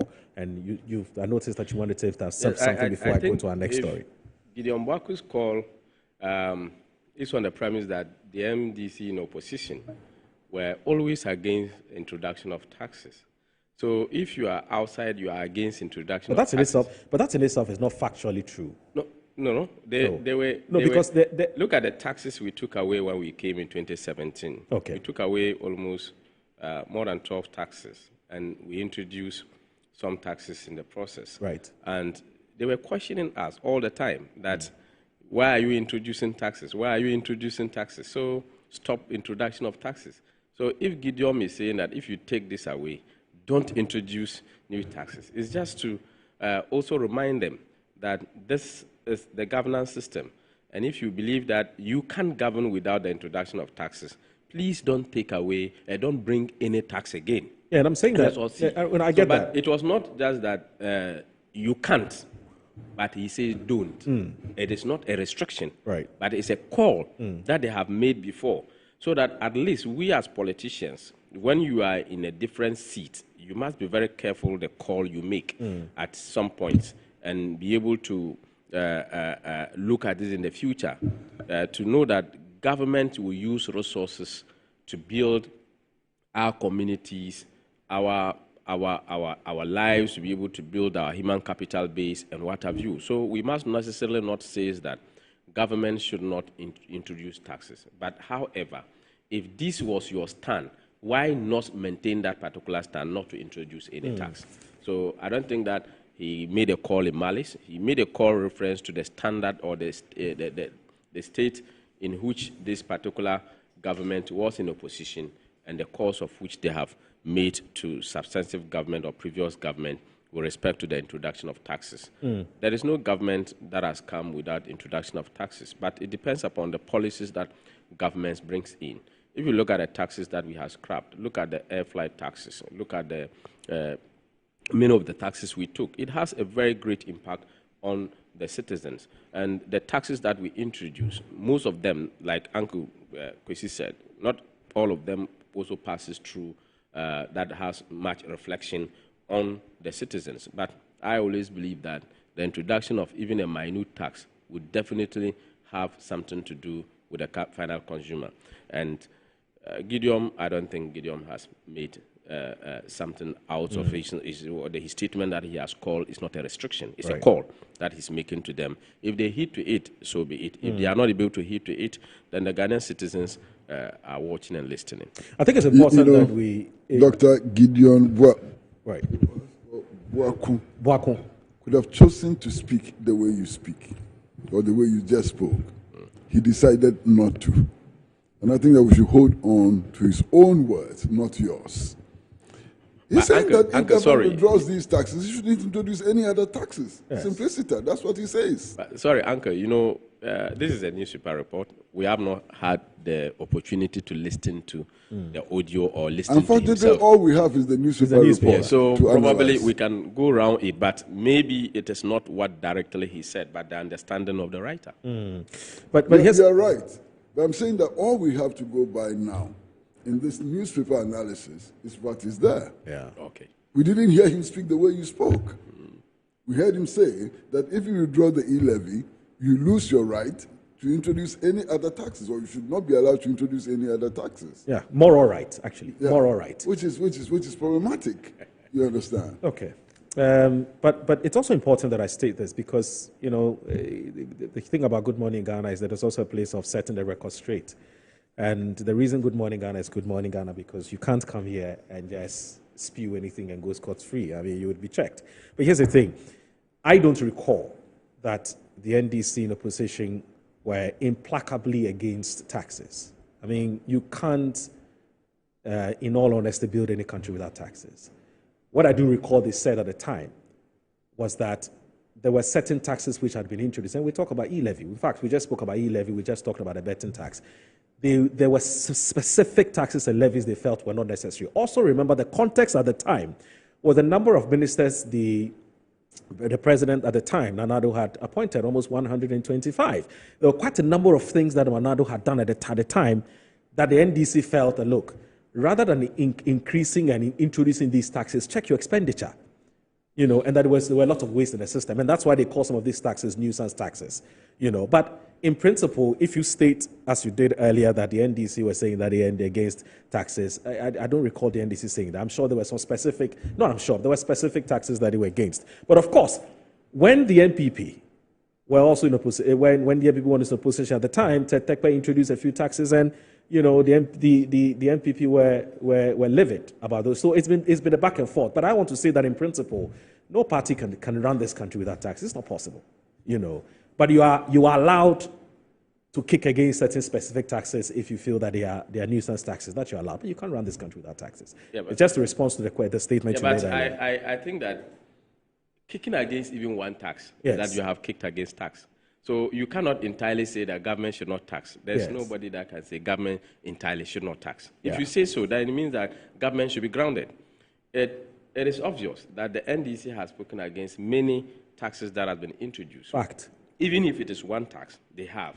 I have so many taxes that have been listed here that they have gone against: the COVID levy, the electronic levy, the 5% financial sector cleanup, the energy sector cleanup levy. They also went at the sanitation and pool. There are many, about 40 of them that we have Edwiji Tamaklo spoke about. They went against it, and he's the legal spokesperson or the director of legal affairs of the NDC. So, as for taxes, every government, I can't say that we have not spoken against taxation, but we are measured always when we are speaking against taxes or the introduction of taxes, because we always know that taxes goes against the state. And remember, when Dr. Baumia was going to realign the tax systems and come out with his policy on taxation, we look at the number of people who are paying taxes in Ghana vis-a-vis people who ought to have been paying taxes in Ghana. The ratio was very, very low.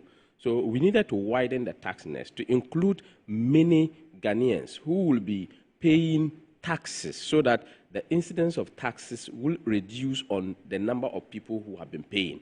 So looking at the numbers and the calculations that were made, we realized that if the tax net is widened and more people pay taxes, then there is no need for some particular taxes to stay because we'll rake in more revenue that will support government, and some of those particular taxes that was introduced at that time would not necessarily be necessary to be part of the current system. And that is why in Dr. Baumia's description or prescription to solve this particular problem, he said that some taxes has to go and a flat rate system has to be introduced. And this was something that is going to support. The NDC had a different approach. So their approach was that they would take away this, they would take away that. But when Atufosun was asked on the vetting committee, he talked about the only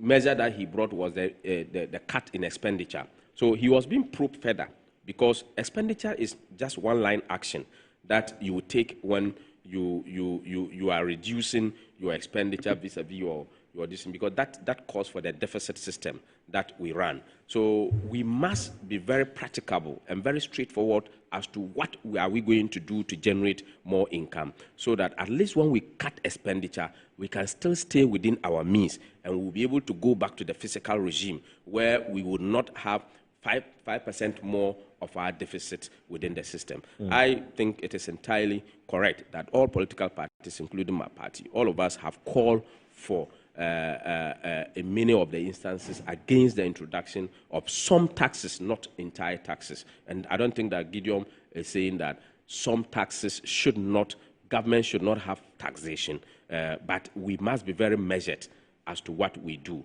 And we should also stay true to our line of actions when we are in opposition and what we call for and what we ask for when we are in government. That's interesting, except to say that what you're saying is not exactly what the newspapers are reporting Gideon Boakun to have said. But that's fine. That's fine. That's fine.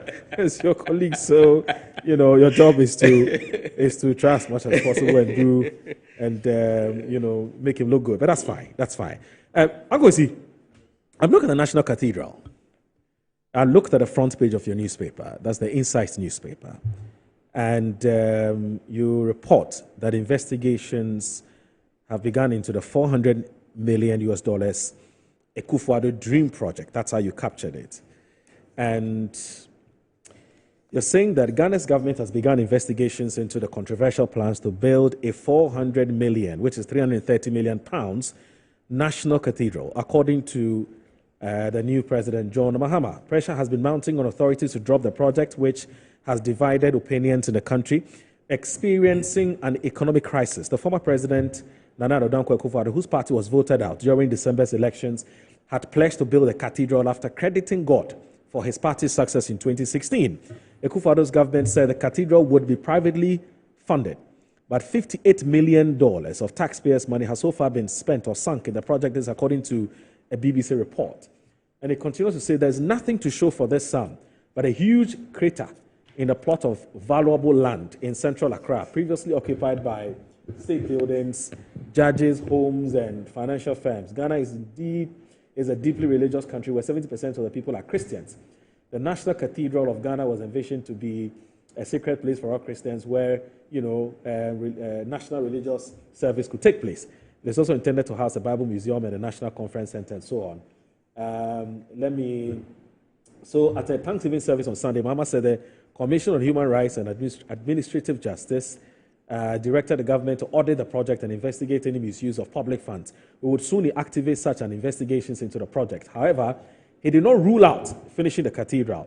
We can reach a more reasonable figure for achieving such a project, and together we can raise the funding for it.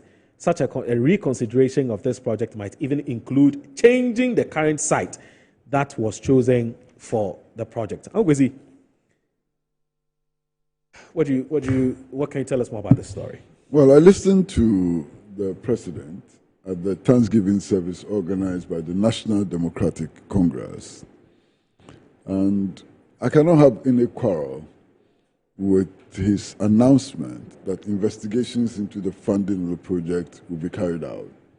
That more or less is a directive from the Commission on Human Rights and Administrative Justice, and his government is expected to carry out that investigation. So there can be no problem with that. However, there are issues with some of the things that he said. One, the opposition to the building of the National Cathedral was based on the fact that many people thought that a secular state had no business building any religious monument, you understand? And he benefited, or his party benefited, from that position, which was taken by many people in the public, that look, this is a secular state. If some churches want to build a cathedral, let them go and build it themselves. We should not get involved and so on. He benefited a lot from it. It seems to me that his suggestion that the cathedral can be built with the involvement of the state is troubling. He does say that it should not be funded by the state. Okay. But funding is not the only involvement of the state. You understand? There are other things that the state can do in order to facilitate that. And I was a bit disappointed, when I heard those suggestions.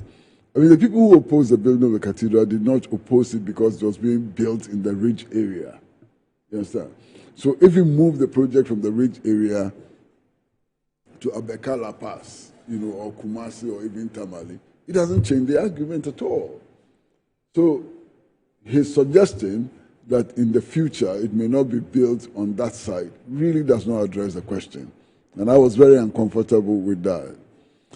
Again, I think that it's important for President Mahama and all of us to realize that this a country in dire, in a very dire economic situation. And what we probably have to be worried about is our inability to provide decent houses to workers, our inability to ensure that the working people have a living wage, and so on. Those should be our concern rather than the building of cathedrals and so on. I think we should urge that very strongly on the president.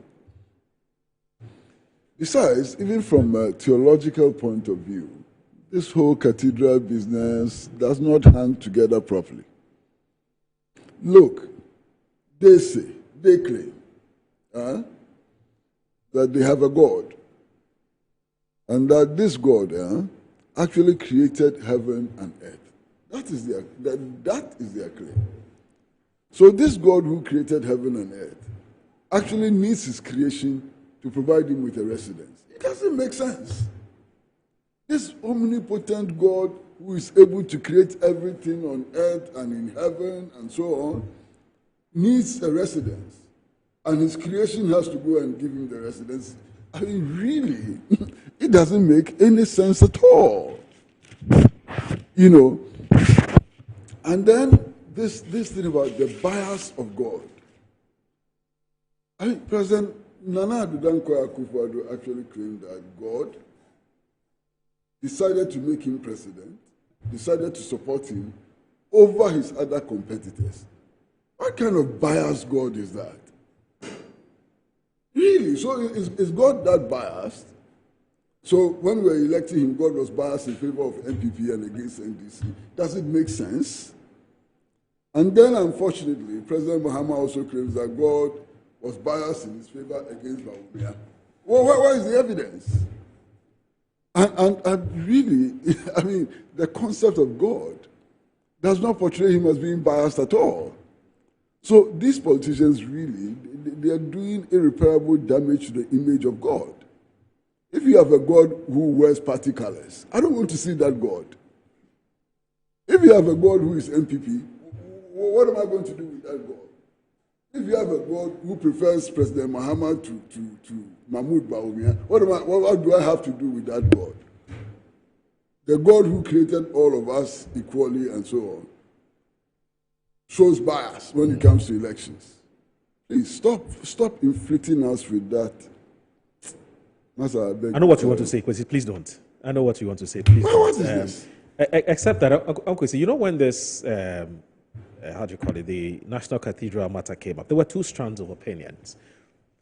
There was one that said, okay, you want to put up a cathedral for whatever reason, that's fine, but not at the current location, at the Ridge area. Take it somewhere. You can take it to, say, Pram, or somewhere very far away from town, because then hopefully it would also attract some kind of tourism, to those areas, and its subsequent or attendant benefits was the economic activities. There was that opinion. I don't think that was one of the loudest voices in the campaign. Yeah, but you've also been championing minority opinions and rights, and that's why I'm bringing this, because I know you very well.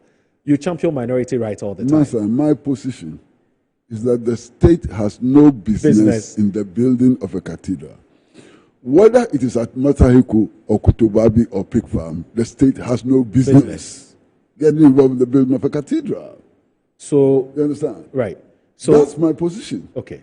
So then, and as you said, the state involvement is not only through monetary or financial, but the state must wash its hands off even giving a landed property, such as the Ridge area. So in essence, you're saying that, look, collapse that thing. If you want to do your own thing, go and do your own thing somewhere. The state should not get involved at all. I think your point has been clear. It's not just my point; it's the point of many people. Yeah, of many people, yes, and especially many of the people who voted for President John Dramani Mahama.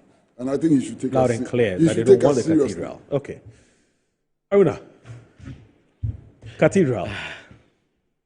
Should the Christian community go ahead and build it where it is, or demolish it, give the land back to?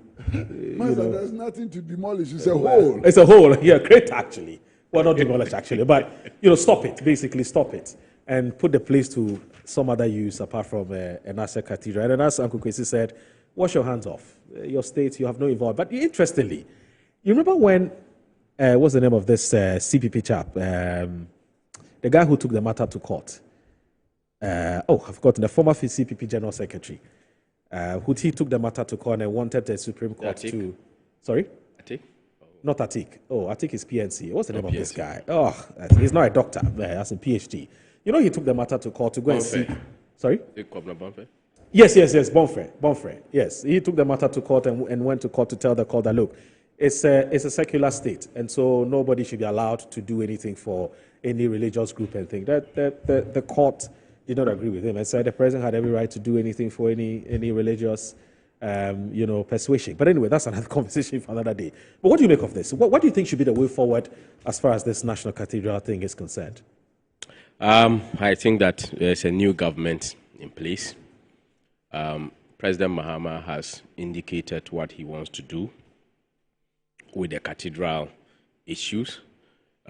These are matters of belief, and I think that he has said he wants to do further consultation, and the NDC's position against this particular cathedral is very clear. Ghanaian citizens still aware of what the statements that have been made with regards to that it is not needed, it is not a necessary project, it is something that should not be continued.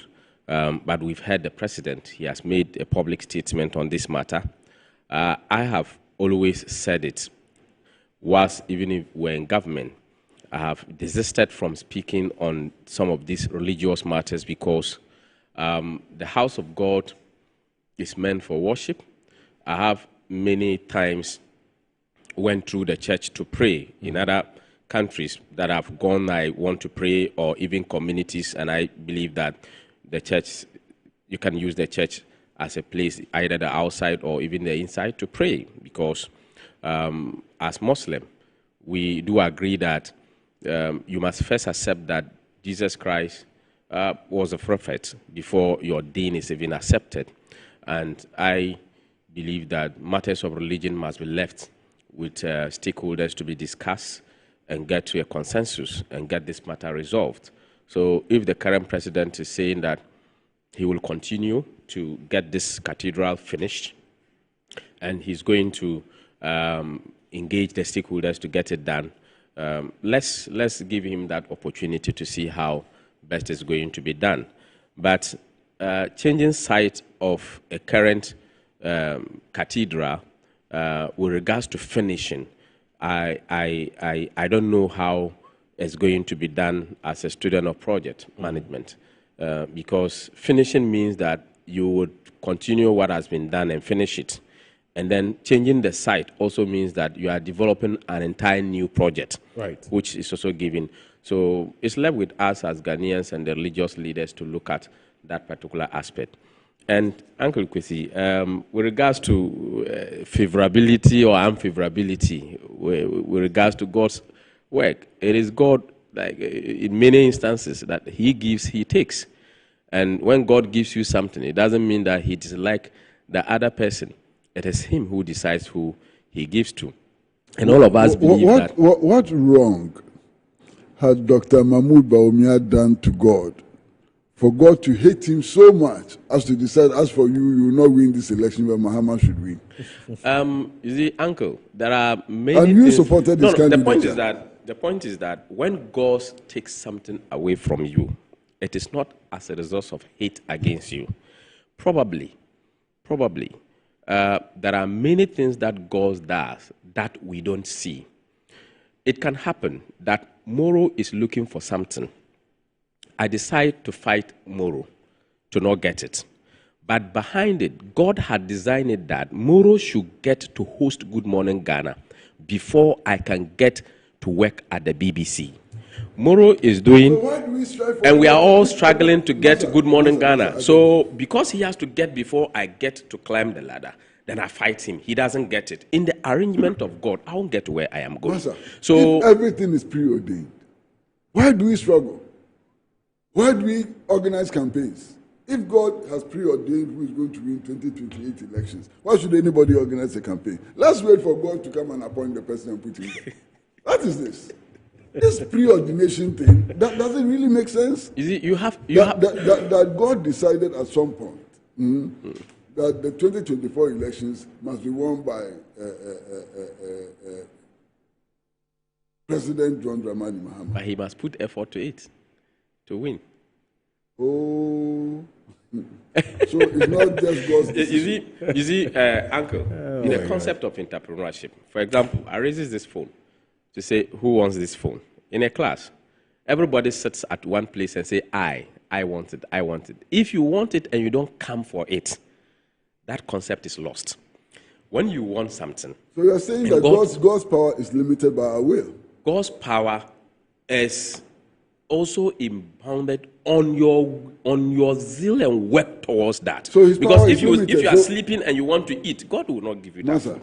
But you must work Master. so that God will Master. give you Master. more than what you So expect. all that you're saying Yes. clearly undermines the concept of the omnipotence of God. What you're saying now, that God's power has limitation. So if God wills something for Moro, and Moro does not make some effort, his lack of effort becomes a limitation on God's power. That's No, not an omnipotent if Moro is God. to be employed, God says that Moro should be employed at Metro TV. There's an interview going and Moro did not go there.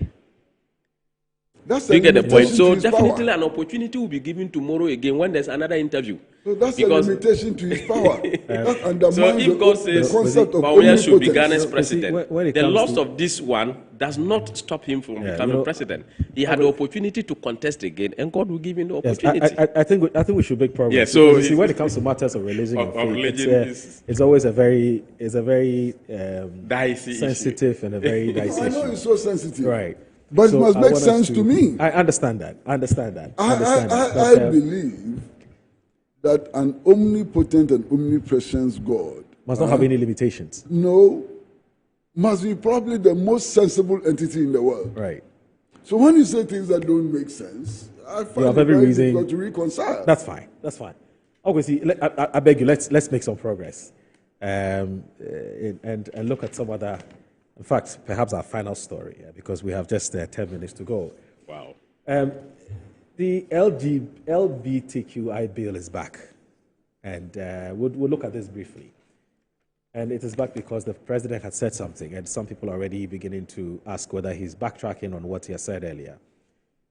So President John Dramani Mahama has said that the lesbian, gay, bisexual, transgender, and queer LGBTQ bill cannot be a private member bill if his government is to consider signing it into law. He emphasized that the bill should be government-sponsored, not a private member's bill. The bill died with the 8th Parliament, but I think we need to have a conversation on that. But I think it should not be a private member's bill, but a government-sponsored one. The president made these remarks while responding to the Ghana Catholic Bishops' Conference, who had called on him to sign the bill into law. The bishops had also congratulated him on his decisive victory in the 2024 general elections. So Most Reverend Emmanuel Kofi Fiano, who was the Vice President of the Ghana Catholic Bishops' Conference, who led the delegation of the conference to pay a courtesy call on the president in Accra, said, "We already know your position on the issue of lesbian, gay, bisexual, transgender, and queer LGBTQ bill, but we are hopeful that you will sign it into law." And the anti-LGBT bill has been a polarizing topic in Ghana, drawing both support and criticism domestically and internationally. The suggestion for government-sponsored signals a shift in strategy that could potentially influence how the bill is debated and perceived. Is that how you see it, Mr. Akukwesi? Is that how you see? You think it's a shift of? I don't see by what stretch of imagination anybody can come to the conclusion, right, that what the president says is that he's abandoning the LGBTQ bill. Yeah. He actually says that, look, it has to the government move sponsored from a private member's bill to a government state-sponsored bill. Yeah. So how is that an abandonment? Right. It is certainly not. Okay. You understand? I'll be very honest with you. Personally. Sitting here now, I don't think that this is one of the most important issues that we should be cracking our heads over. Who is sleeping with who? What happens in people's bedrooms and so on? Is that the issue today? Is that the most important issue facing Ghanaians today? I don't think so. It's at variance with our culture. So we have to fight. I am not saying it is in tune with culture. I'm not saying it's at variance with culture and so on. But given the crisis we are in today, you think it's not the most I important? expect our leaders to focus attention on the more crucial issues. Okay. And stop wasting our time with all this this LGBTQ matter.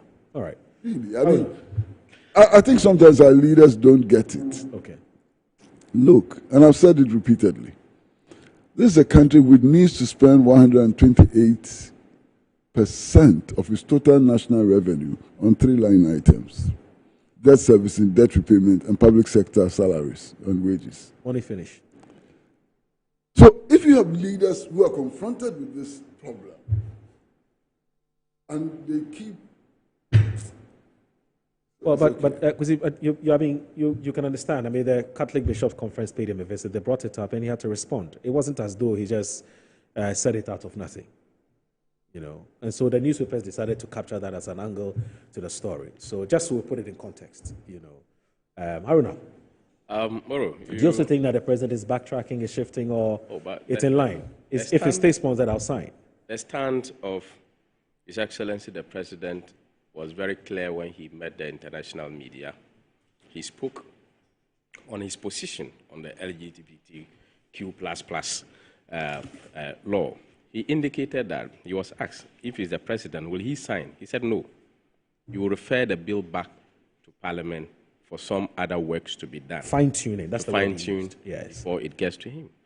He collaborated same when he met the Catholic bishops, saying that we don't necessarily need a law to be passed with that respect. We just have to introduce family values in terms of in our schools and teaching them. That tells you that he's not interested in the signing of the LGBTQ.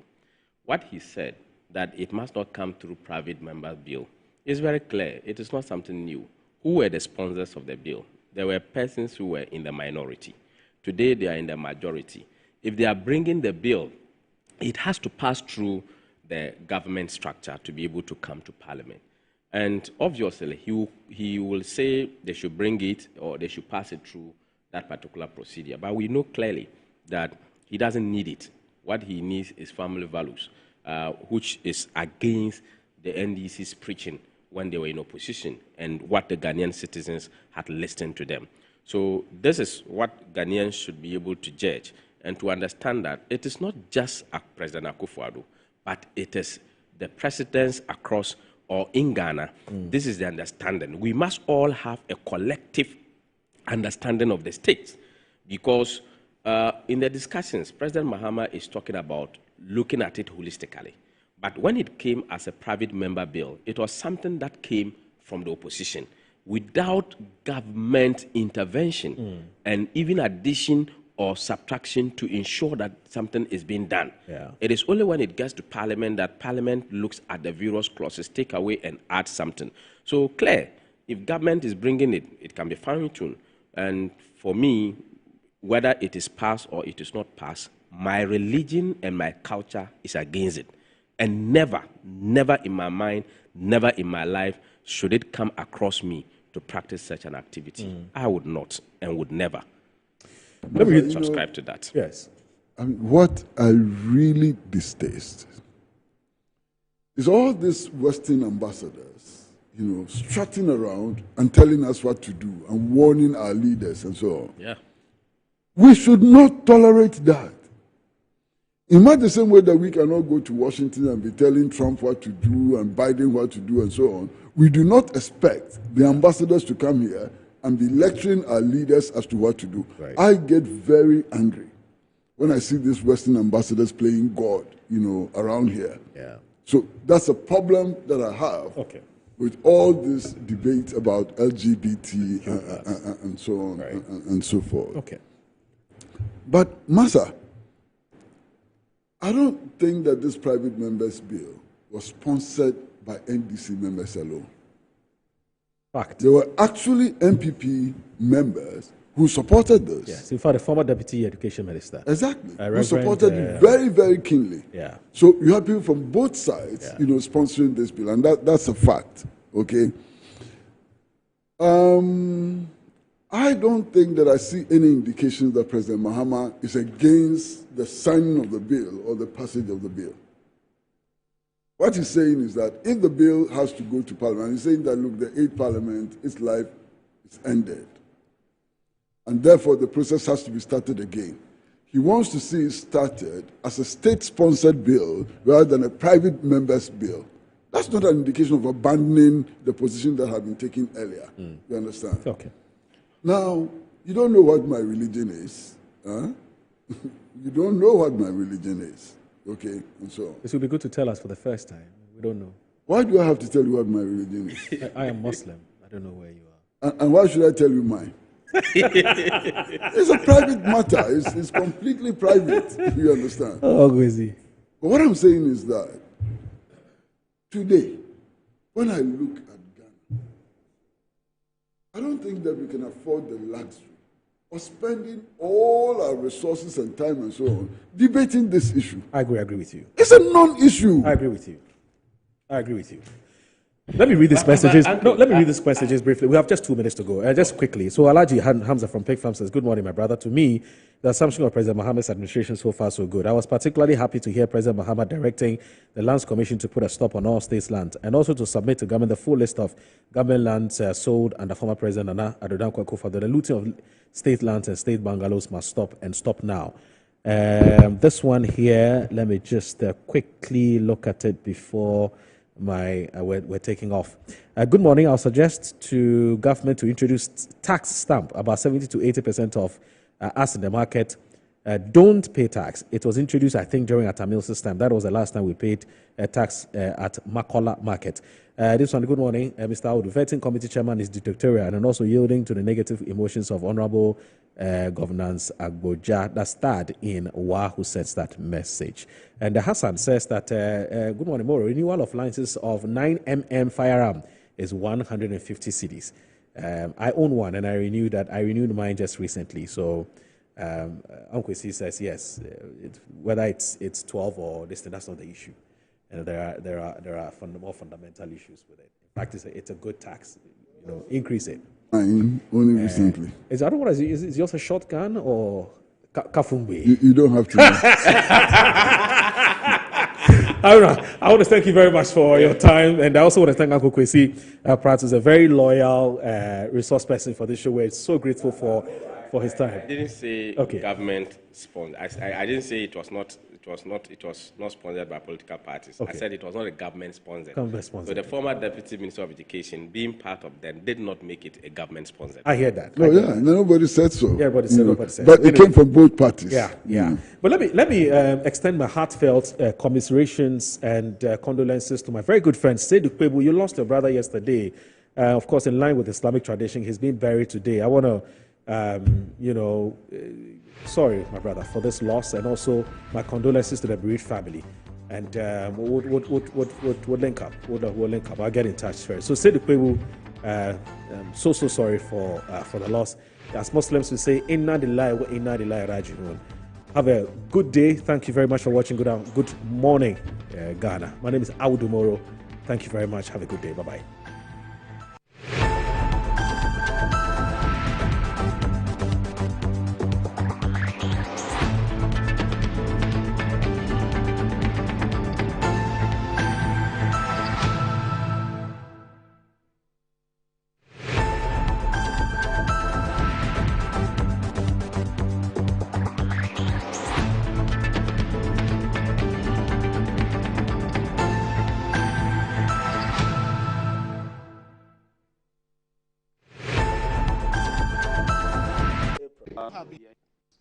On a also